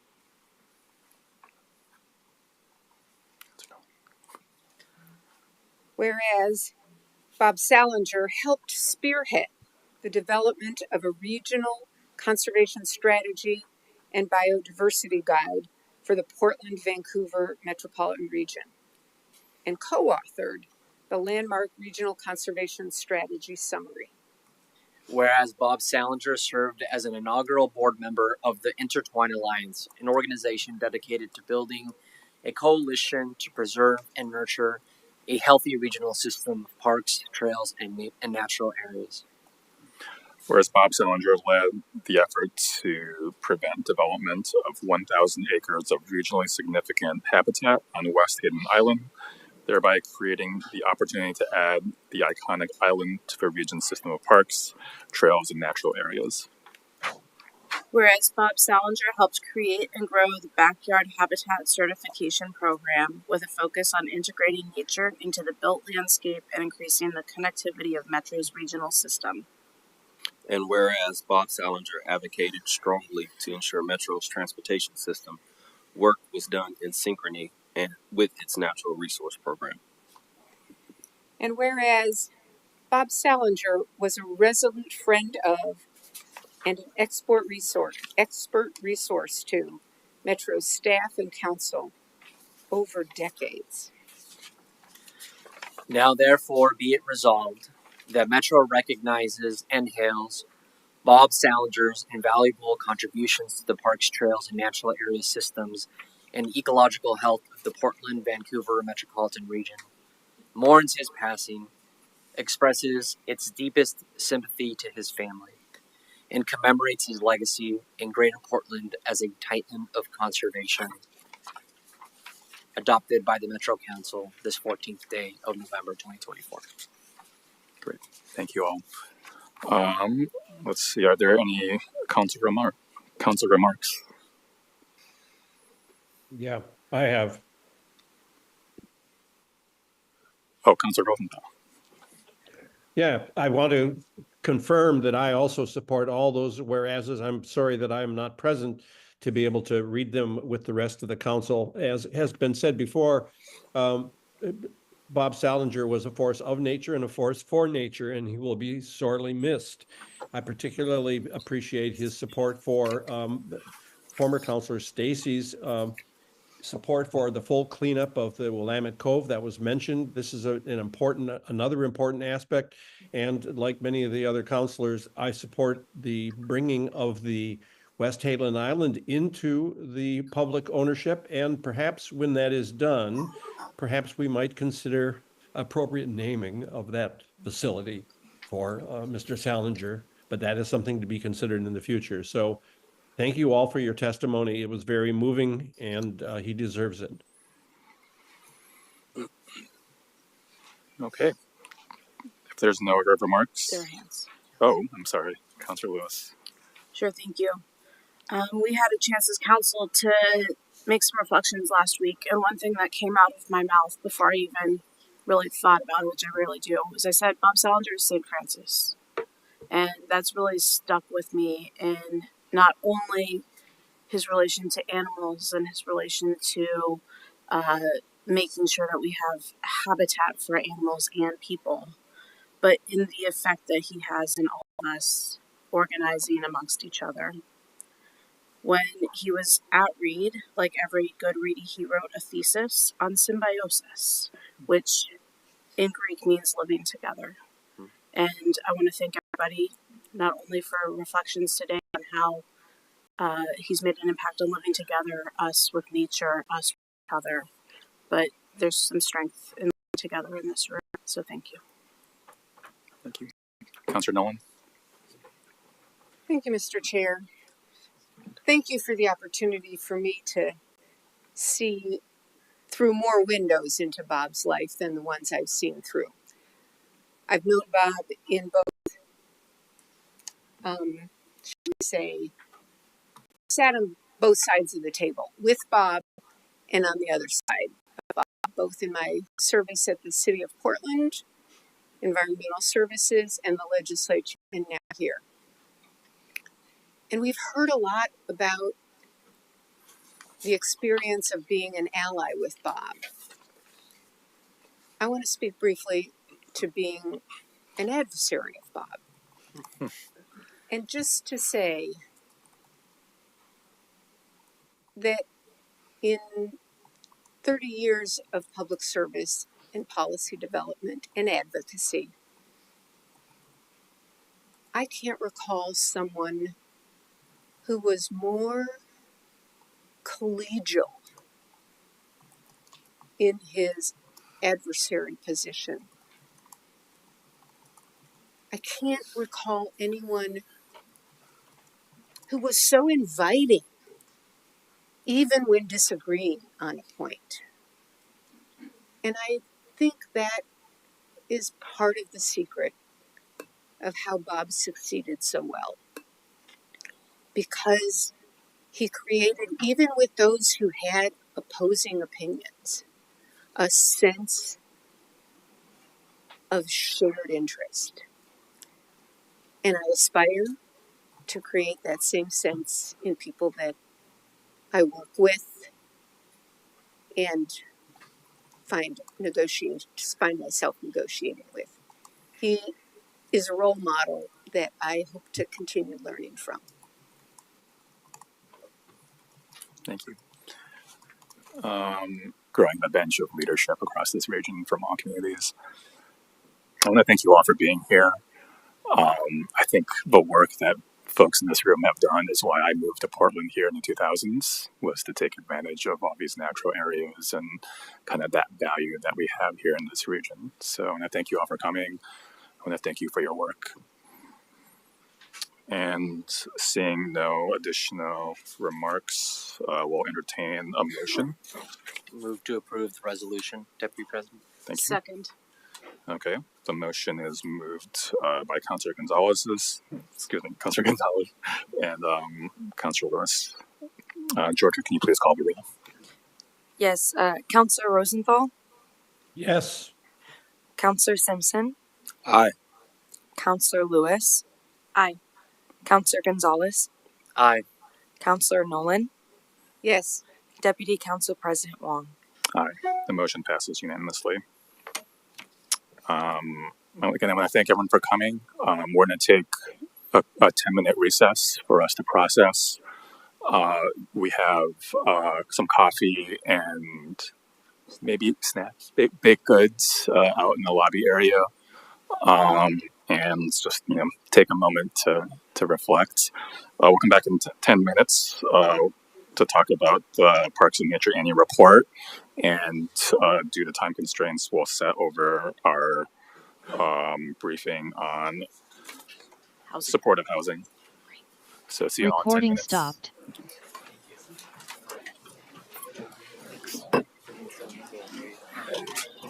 Yeah. Part of this time constraints, but also part of why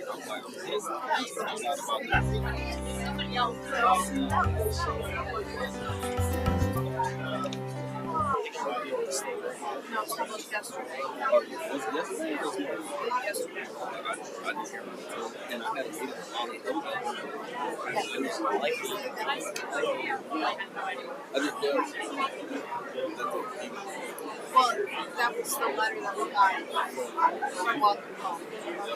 Or no, here to Welcome Home is not.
Hi.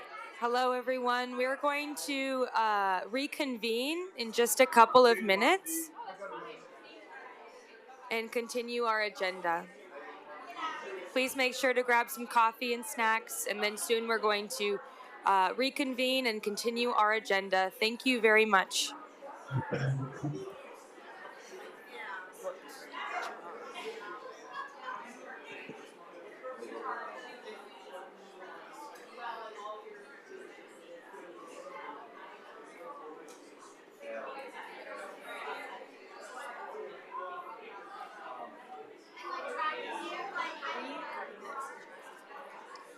I will try not to. Okay, great. That sounds good.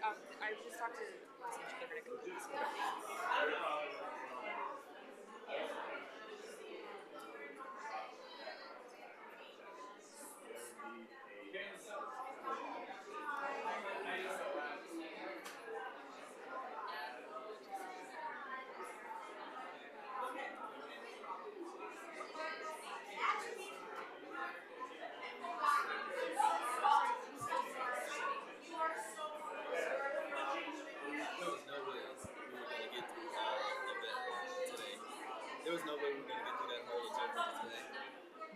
Yeah, we'll try. I don't think we will, but.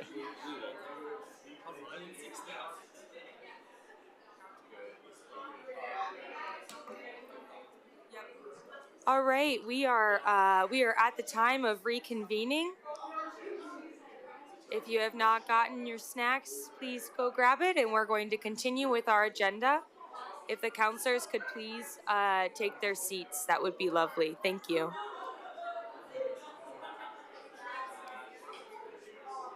Oh, you can, yeah. Cool. Yeah, you can't lose your ball. Both of us are just. No, I know. I'm like, no one should have ever say. I'm doing deep breathing, and I'm just. I think that's strategy is disassociation. It's harder to do.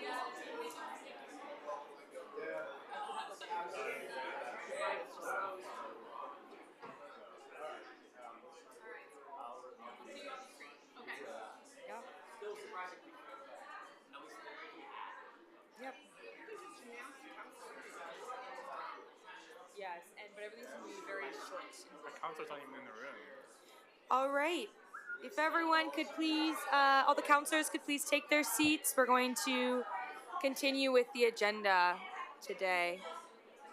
And if you're still here, and you're not here for any of the other agenda items, you can head out in the hall and continue your conversations there. Thank you.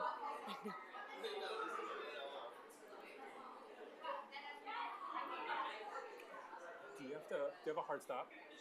At 1? Yeah. No, I'm gonna stay for the SHS conversation at 2. Alrighty. Get something to eat, but. Okay, well, we have to resume council business. AJ eats it. Hello, if everyone could please take their seats or head out in the hallway, that would be really wonderful so we can reconvene and end our recess. Appreciate you all. Thank you. I have a hard stop at 1. Garrett said he has a hard stop at 1. Okay. Thank you all. Recording in progress. Thank you.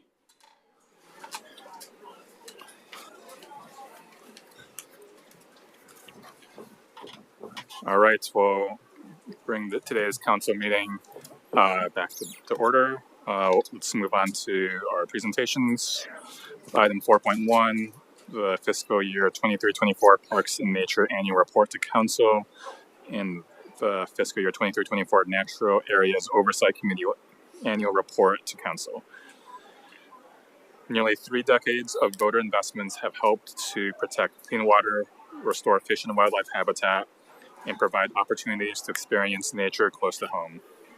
These goals reflect our region's priorities, and the Parks and Nature Annual Report presented today captures the impact of our regional collaboration to protect and connect people to nature, as well as the Parks and Nature Department's accomplishments.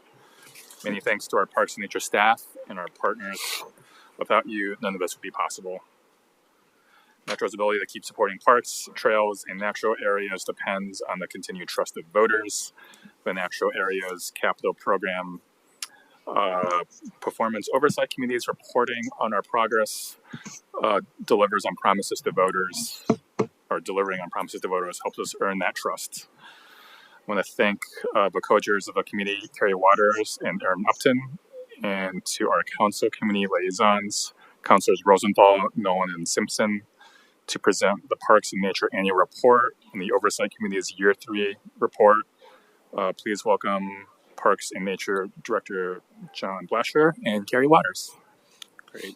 Thank you, Deputy President Wong, Metro Councilors, John Blasher, Director for Metro's Parks and Nature Department. I'm here today to present our 2023-24 Annual Report for Parks and Nature, and Carrie's going to share on the Bond Oversight Committee report. Before I get into the presentation, just again, some gratitude to Bob Salinger and his family, and thank you all for sharing what you shared and creating this space. His wife talked about, that quote about, connection and being bathed in rainbow colors. As I was driving in today, there was a rainbow coming in and landing right on the MRC building. So it's nice to have that. And Bob did so much for our department. The reason that we even exist. You heard so much from others today. Basically, we could cut this report really short and just say everything that you heard from folks today, we're doing that. We're doing it well. Given time, I'm actually going to do my presentation second, and I want to pivot and give Carrie some time to talk through the annual report, the Oversight Committee report first, because she might have a hard stop. And so I'm going to pass it to Carrie, one of our co-chairs for your Oversight Committee, and then I'll pick up with the rest of the annual report. So with that, Carrie. Thanks. Thank you, Director Blasher and Chair Huang and counselors, and apologies, I do have a hard stop at 1, but I'm so grateful to be here with you all and to hear all of the amazing sentiments about the legacy of Bob Salinger. So yes, thank you for making time for the 3-year report from the Natural Areas and Capital Program Performance Oversight Committee. On behalf of the committee, I will share some insights about the committee's work to date, some bond highlights, and key takeaways from our work this past year. Our committee is made up of a diverse set of individuals with expertise in the areas of land acquisition, conservation, community engagement, working lands, finance, accessibility, and tribal sovereignty, how all of these areas of interest and issues reflect and align with the bond program's goals and criteria. We have been pleased to welcome 7 new members to the committee earlier this year and have spent time this spring and summer onboarding them. Before I dive in, I want to thank our dedicated counselors who have served as liaisons to our committee, Counselors Nolan, Rosenthal, and Simpson, for being supportive and engaged in our committee's discussions. We look forward to continuing to discuss the issues that we're speaking about today with you. We acknowledge the work and commitment of our fellow committee members whose collective voices I represent today. In the last year, we've had some committee members rotate off and are excited for the new members who have joined this past spring. I acknowledge our newly appointed co-chair, Aaron Upton, who is unable to be here today, but who is with us in spirit, and would also like to express my gratitude for our outgoing co-chair, Bert Edwards, for his service and collaboration over the years. I also want to mention how grateful I am to have been here for the resolution just prior to this agenda item to honor Bob Salinger's life and legacy. I also sat on both sides of the table with Bob, first getting to know him when I worked for newly elected Portland City Commissioner Amanda Fritz from 2009 through 2011, as he diligently shuffled around City Hall fighting the good fight. And later on, I was able to cross paths and continue to collaborate with him when I was more deeply engaged within the environmental justice movement and the Portland Clean Energy Initiative. And today, I'm grateful to carry forward a piece of his legacy as a part of this bond implementation. Last but not least, I thank Metro staff for their ongoing assistance in this reporting process and as liaisons to the many staff throughout Metro who are engaged with this work. Since the last annual report to Metro Council in June 2023, our committee has focused on advancing efforts to refine our ability to provide oversight to parks and nature bond work. We hear from a range of Metro and park provider staff about work completed on bond programs. We utilize and review tools that describe progress on program investments and bond criteria. We continue to build committee membership and leadership structures with a focus on committee sustainability. And finally, we review staff's work to respond to findings in the audit of the bond. These highlights shared with you today came from committee discussions around a detailed staff reporting document that we've been reviewing since this summer. This report can be found on the committee's webpage and is a part of the meeting packet for today. This report covers the progress of the bond program and the committee's work through June 2024 from the following framing: bond pace and program progress, alignment with bond criteria, and work to respond to the bond audit. Over $80 million has been spent to date as of June 2024 to invest in the region's parks, trails, and natural areas across all 6 program areas. This last year has seen a significant increase in bond spending from previous years due to a ramp up of land acquisitions and the construction completed at Blue Lake Park.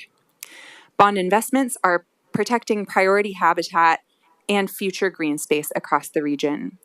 The Protect and Restore land program has completed 22 land acquisitions for 825 acres, is supporting work needed to return land to stable conditions, and is funding significant capital restoration projects.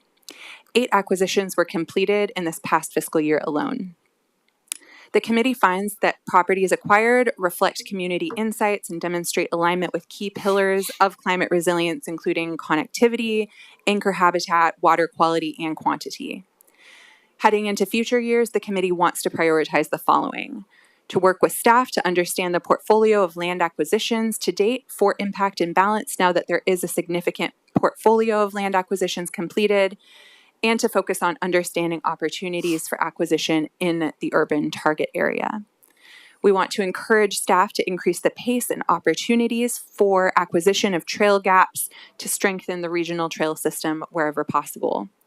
The committee believes strongly in conservation of fish and wildlife habitat as an investment both now and for future generations that should not be overlooked. In acknowledgement that the 2019 bond measure included a relatively smaller amount of funding for land acquisition than previous natural area bond measures, the committee encourages Metro Council and staff to preserve and maximize the amount of funds available for bond-funded land acquisition in alignment with regional priorities. Bond investments are supporting local priorities across the region through grant programs. To date, the bond's local share, capital grants, trail grants, and large scale community vision programs have awarded $67 million to over 60 priority parks, trails, and natural areas projects across the region, ranging from nature play areas to new culturally specific amenities, to investments in the regional trail system, to investments that update or improve the accessibility of existing parks, trails, and natural areas in communities across the region. This past year, the committee has heard how program requirements are setting guidelines for projects that align with bond criteria. We heard from a subset of park providers on local share experience. Heading into next year, we want to learn more about how park providers and grant recipients are addressing bond criteria. Bond investments are making Metro-developed parks across the region more safe, welcoming, and inclusive. The Bond's Take Care of Metro Parks program has invested over $34 million to complete projects that advance capital improvements at Blue Lake, Oxbow, and Lone Fir, and help to complete Newell Creek Canyon and Chehalem Ridge nature parks, and continue to advance some of Metro's most recent policy commitments around accessibility, sustainability, and workforce equity. We are also pleased to see how bond investments represent a meaningful boost to contractors and workers across the region through contract opportunities. In future years, we would like to better understand the potential impact of the bond-funded contracts on contractors and workers alike.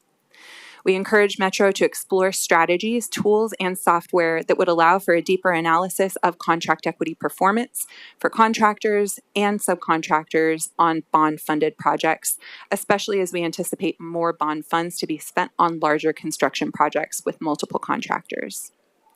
Reporting on bond investments, awards, and activities highlights progress on advancing the 3 bond criteria of racial equity, climate resilience, and community engagement across all 6 bond program areas. Overall, Metro-led bond investments and activities are meeting expectations for meaningful community engagement. Metro Parks and Nature works to ensure community insights are guiding bond programs and projects to use engagement activities to build and strengthen relationships with community members over time. We appreciate the reporting that staff have shared about the current portfolio of land acquisitions that meet the bond's climate resilience criteria. Finally, we are pleased to see workforce participation numbers for the Blue Lake Park Operations Building Project in alignment with the Construction Careers Pathways Project and possibly the Regional Workforce Equity Agreement. In the last year, the committee has reviewed the work underway to respond to Metro Auditor's audit of the Parks and Nature Bond, focused on whether Metro was prepared to increase access to nature as envisioned in the bond commitments. In particular, the committee supports staff work to develop a multidimensional approach to access and an evaluation framework to understand progress and elements of access like proximity and experience, community-driven solutions, and economic vitality. We look forward to more time to review and refine this framework in the coming months. Looking ahead to committee work in 2025 and beyond, with a recruitment for new members completed this past spring, this committee looks forward to continuing to deepen connections by participating in some site visits and on-site in-person activities to build stronger foundations for committee work. We have identified additional topics to review, including how Metro is building and using an evaluation framework to measure progress on the impact of bond investments and to identify areas for improvement. How Metro is asking agencies receiving bond funds through the local share and competitive grant programs to report regularly on overall progress and to demonstrate follow through with bond criteria. To build on initial mapping of parks, trails, and natural areas to further analyze bond investments as connected systems. Information on Metro's tribal government consultation processes related to the Parks and Nature Bond. To review evaluation outcomes frameworks, related reporting and storytelling tools, updates on progress at park improvements at Metro sites like Blue Lake, Oxbow, and Lone Fir Cultural Heritage and Healing Garden. We want more information about how staff are prioritizing projects to address ADA barriers and to increase accessibility. This comprehensive set of Metro policy requirements that impact bond-funded capital construction projects, and how Metro identifies capital expenditures that should be paid for by the local option levy. With that, I'll hand it back to John. Thank you, Carrie. Thank you for the work you do on the committee. As a reminder, Council, this is your committee on the oversight of the capital bonds. What I'm going to do now is get into the rest of our annual report, which is broader, looking at all of our different funding and the different work that we do within the department. And if we have time and Carrie is still around, definitely be able to ask some questions of Carrie. So thanks again. I'm here to just share a little bit more of the great work that the department and team has done to keep going many ongoing projects and programs that protect clean water and restore fish and wildlife habitat and provide opportunities for people to enjoy nature close to home. We're here today to provide this brief overview of how the voters have entrusted us during the 2023-24 fiscal year to invest across our portfolio of 18,000 acres of parks, trails, natural areas, and historic cemeteries. I want to thank some of the Parks and Nature staff who helped pull all this information together. The annual report is live on the website, so special thanks goes to Beth Cohen, Melanie Reiner, Tommy Albo, and Corey Eldridge for preparing the report and presentation. And with that, a few other highlights I wanted to share. We appreciate your leadership and direction in this and listening to and helping to advocate for priorities that community members have called for and voted for to see in the bond and levy and the work that we do. Some of the big achievements we've had and been focused on is more investments in our parks, trails, natural areas that cover the entire region. ADA accessibility, tribal government engagement, strengthening the region's climate resilience, more community engagement that centers people who've been left out of past decision making, and how to use bond and levy funded projects to maximize economic opportunities for contractors and workers. Last year, we heard some great questions from you all too around measuring the impact, better storytelling, thinking about how we continue to build fiscal stewardship of our work. How do we look at opportunities to allow for human access while prioritizing healthy habitat? And also, how do we continue to do work with COVID contractors? So I want to highlight a little bit of that work and walk through the different programs that you'll see in the annual report. You can go to the next slide, please. So again, this work covers the most recent fiscal year that we've had.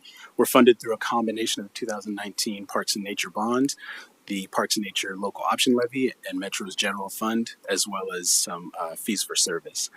Each year we collect and report back lots of numbers, how many acres are protected and restored, how much was invested, and how many local priority projects were awarded.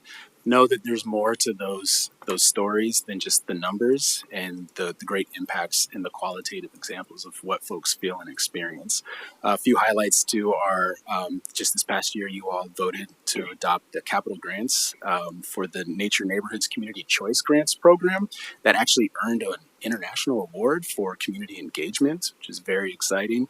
You also heard last week about Willamette Cove Master Plan and the work that's happening there, and know that work continues at Blue Lake Regional Park, Oxbow, and at Lone Fir and some of these capital projects. We're also able to acquire our first property in a new target area, the Molalla Oaks Prairies and Floodplains. We call it we refer to this as the Pudding River Natural Area, so that's an exciting acquisition. And thank you, Councilor Lewis. I know you came out and did a tour there before. We can go to the next slide. I want to highlight our protect and restore land. So protecting land is at the heart of our work in Parks and Nature. During this past fiscal year, we acquired 296 acres of new natural areas. It's an increase in what we protected last year. So we continue to be on a good pace. Our total acquisition is 825 acres through the life of this. And we expect to continue this pace of 7 to 10 acquisitions over the next several years. In this past fiscal year, we had 8. So we can go to the next slide, please.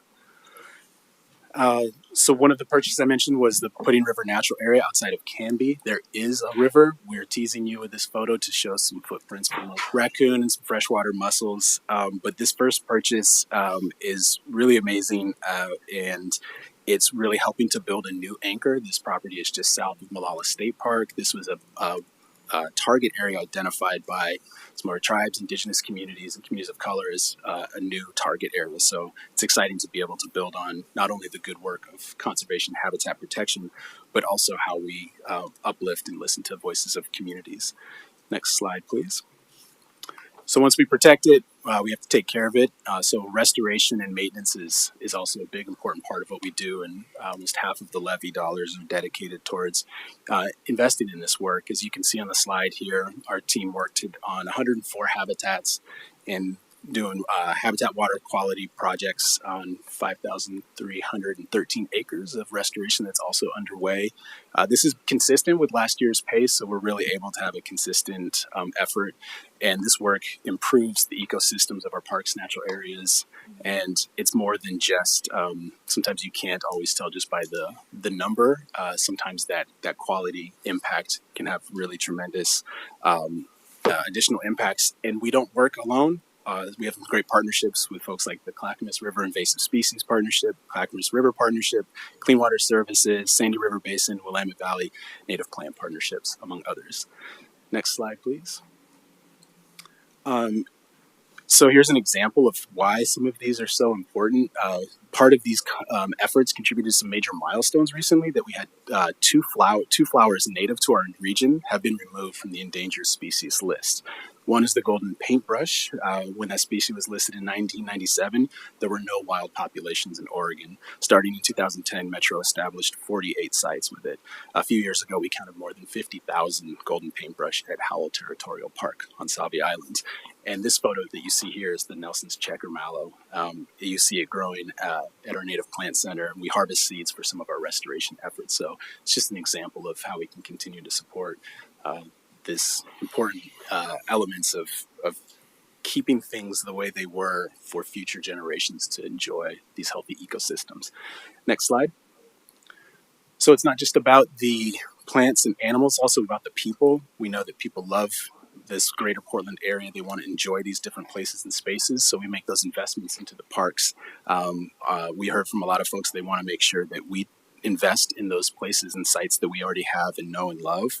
This photo shows some Metro staff with community members who gathered at Lone First Cemetery to learn about the designs for the memorial for the Chinese and Chinese Americans buried at the cemetery. This project's been around for a while, but it was rejuvenated in 2019 bond measure, and the team's really working to do right by this site and do right by the folks. So this is an example of some of these park projects being really driven by community. Go to the next slide, please. This is a picture out at Blue Lake. So last year we closed Blue Lake Regional Park for 9 months over the fall and winter. This allowed us to replace the entire water supply system. It's the type of infrastructure that's not flashy. It's literally buried under the ground, but it's critical to all the work that we need to do out at Blue Lake to do more of the remodeling and the site renovations. Over the last fiscal year, we invested more than $14 million in Blue Lake. And those investments are not just extending the life of the park for future generations, but also they're investing in the community through the Construction Careers Pathways program. So Blue Lake is one of those first projects to really implement the C2P2 model, as you heard Carrie share a few moments ago. When that park reopened in Memorial Day, it was also a first time that visitors were able to use paddle boards, canoes, and kayaks on the lake during the summer for the first time in decades. And so that was also a really exciting moment. At our existing sites like Blue Lake, Oxbow, visitor experiences supported by the levy-funded our park operations team that helps to keep things going. We have rangers, maintenance crews, guest services coordinators, and all these different investments too that we're putting into some of these aging facilities. So these are really important for some of our high priority and well-used sites. Over the next few months, also at Blue Lake, we'll be able to, we're still collecting feedback for the next round of designs for more of the visitor experiences. This is a shot of the operations building, which will have we'll also have a welcome area for folks to come in and get to know the park a little bit more. But this type of facility will really help improve the working conditions and operation for the operations team to be able to mobilize out of Blue Lake all across the region. Next slide, please. So we also know people connect with nature in different ways. This year is highlighting some of the work that our community education and stewardship team do to provide hands-on experiences that allow people to connect with the natural world and foster the next generation of leaders. The goal of these programs is to work with communities to understand what resources can best help support them as they connect with nature, which might look different across our partners and sites. We've also been working for the last few years to create more tailored programs to support the needs of communities of color and those who've not been equitably served by Metro in the past. Our departments really work to ensure that the barriers to Metro spaces are understood or removed so that our Metro spaces are more accessible to everyone. You see on the slide here of connecting with 1,700 youth and 20 sites that hosted some of our programs and 2,400 adults. This is an increase over the past fiscal year. We've seen a steady increase over each year as we've kind of retooled this program and our approach to be focused really on not just the quantity of people served, but also the quality. Next slide, please. So the effect and impact of the Parks and Nature portfolio and services, it goes beyond just the portfolio that we manage. So I want to talk a little bit about some of the community investments like the Nature Neighborhoods Grants Program and Local Share to make sure that voters' investments in nature are distributed throughout the region and with our partners to meet the needs of diverse neighborhoods and communities. The bond funds in the Nature Neighborhoods Capital Program, which provide grants funding to community-led programs or projects that protect and improve water quality, fish and wildlife habitats, support climate resilience, and or increase people's experience of nature at the community scale. This photo here is from a community gathering for the Community Choice Grants Awards. Community Choice Grants. We thank you all again for being out at Tualatin Hills Parks and Rec District as you approved and adopted those 15 projects at the culmination of this program. Community members were in the lead with this program. They generated over 118 park project ideas, worked with planners to develop 44 into viable projects, and then went through 2 rounds of voting to select those 15. The community members then had a direct hand in choosing those $2.3 million worth of grants for projects in District 4. And we're really excited to share that the next round will be in portions of District 2, Councilor Lewis's district, and we'll have some more information to share about that as we go Next slide, please.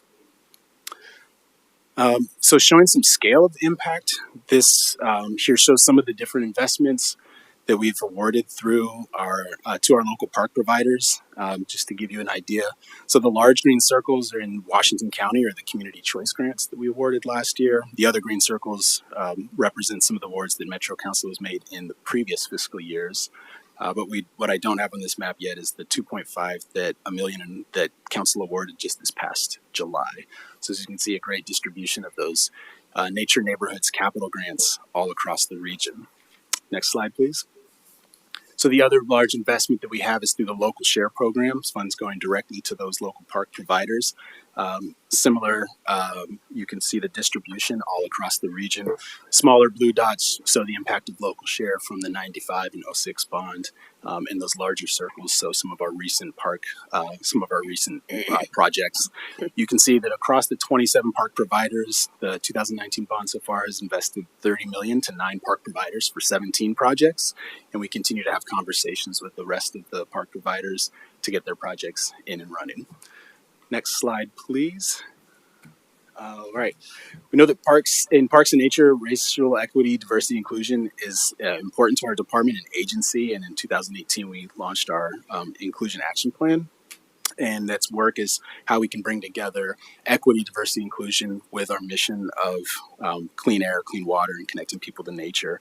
So we're committed to this work, and in one of the ways that we want that work to show up is through economic equity and supporting minority-owned, women-owned, and emerging small businesses when we spend money with contractors. We've set a floor of 20% for co-bid contracting over the life of the 2019 bond, and stated goals similar to that for co-bid contracting as part of the current levy framework. We again exceeded that goal, and out at, like I mentioned, at Blue Lake, that is one of the first projects completed at Metro to implement and exceed the agency's goals for workforce participation in all 3 categories: people of color, women, and apprentices in bond-funded construction projects, all in line with the C2P2 program. Next slide, please.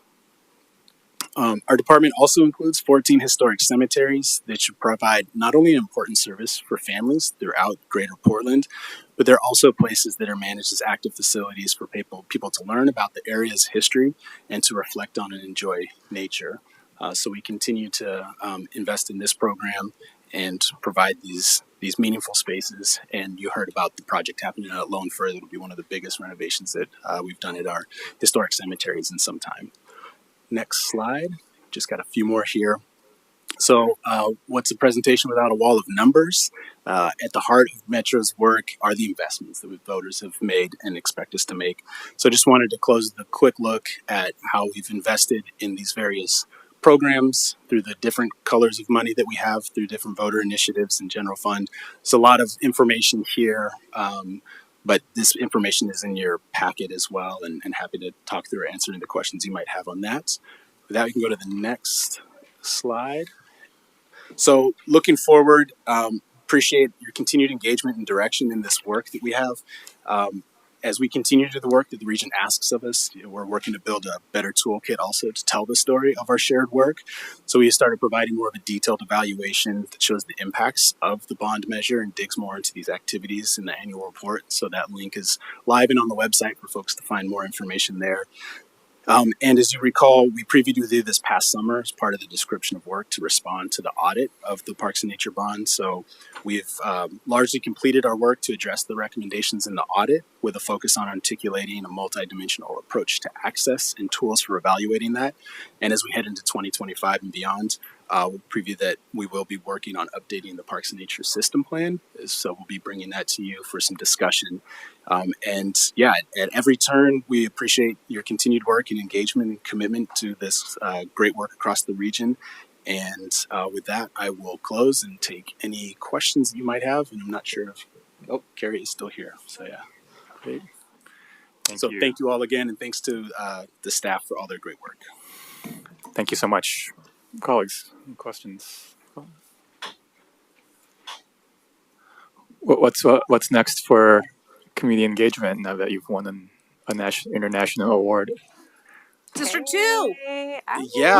Maybe there's one that's even more global or in the solar system. I don't know how many. The intergalactic. Yeah. No, we'll be doing District 2, continuing the same model, and learning and grow. You can always get better. As you heard from Cassie Cohen, as much as we tout some of the great community engagement work we do, we can always be better and find ways to connect more with folks in meaningful ways and help break down some of those barriers as well.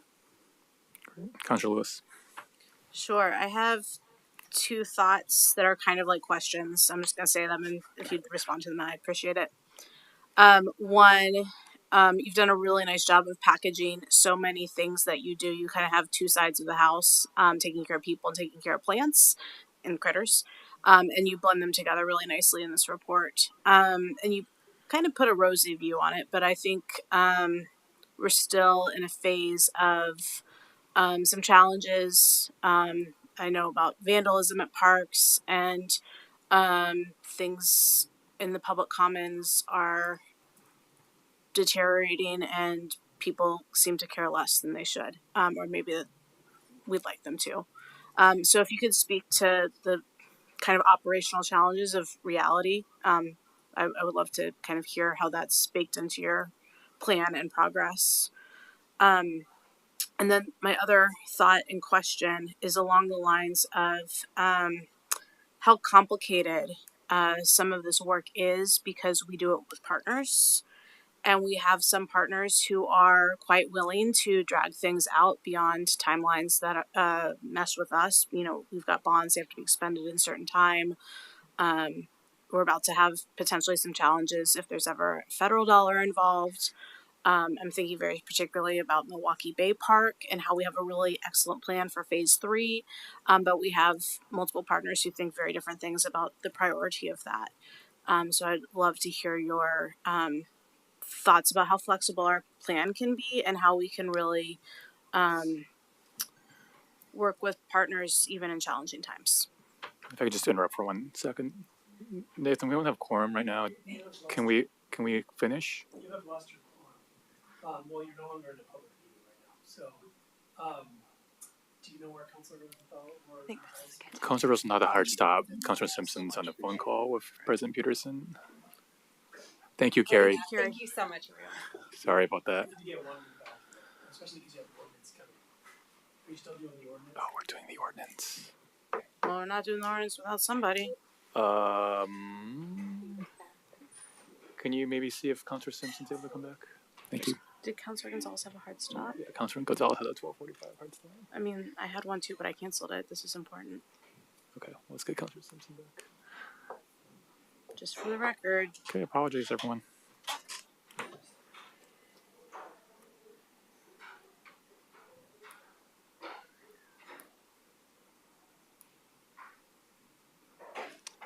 Yeah, I have a meeting too, so if we're not going to do the ordinance, you know. We'll buy you some time for those hard questions. I know, I'm thinking here.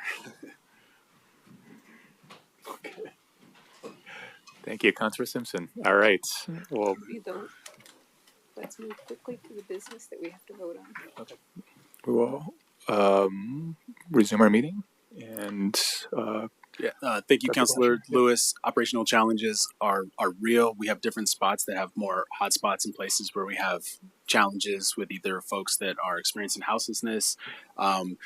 Our portfolio is growing. Our expectations for ourselves and what we think are your expectations have not diminished, and we'll probably need to have some conversations coming up in the future about what does it look like to find that balance to be able to provide safe and welcoming spaces as we grow and what that looks like. So there's definitely some things there. One of the things that's beautiful about Parks and Nature is some of the best days when the sun is shining, everyone's having a great day and is doing everything that's expected. It's wonderful. And some of the hardest days are truly some very hard days with tragedy and a lot of challenges, and it can be very overwhelming. In terms of complicated timelines and working with partners, I think one of the things we seek to do is understanding whether it's bond funds or levy funded programs and different projects that we're part of.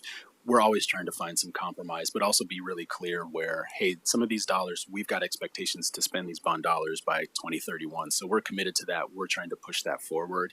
And when and where we need to take over more or take step back. We're just trying to be really clear with partners and then bringing those things to you if we need to adjust timelines, adjust expectations, or reallocate to projects that might be on different timelines. So we try to look at all those factors to, again, get these projects done for the public as cheaply, as effectively as possible. So. Great, thank you. Thanks. Follow up with you offline. Yes, sounds like you've got some more there. Colleagues, any more questions? I'd move the resolution. Ordinance. This isn't the ordinance. This is Oh, we're not there yet. Okay. This is a report. Okay. Thank you so much, John. All right, great work. Thank you all very much. Okay, now we'll move on to the second reading of our ordinance. This is ordinance number 24-1521 for purpose of amending Metro Code Chapter 7.05, Income Tax Administration, regarding response deadlines for protests and appeals. This ordinance before us today is a second reading to change our supportive housing services tax code, as we discussed at the first reading and public hearing on November 7th.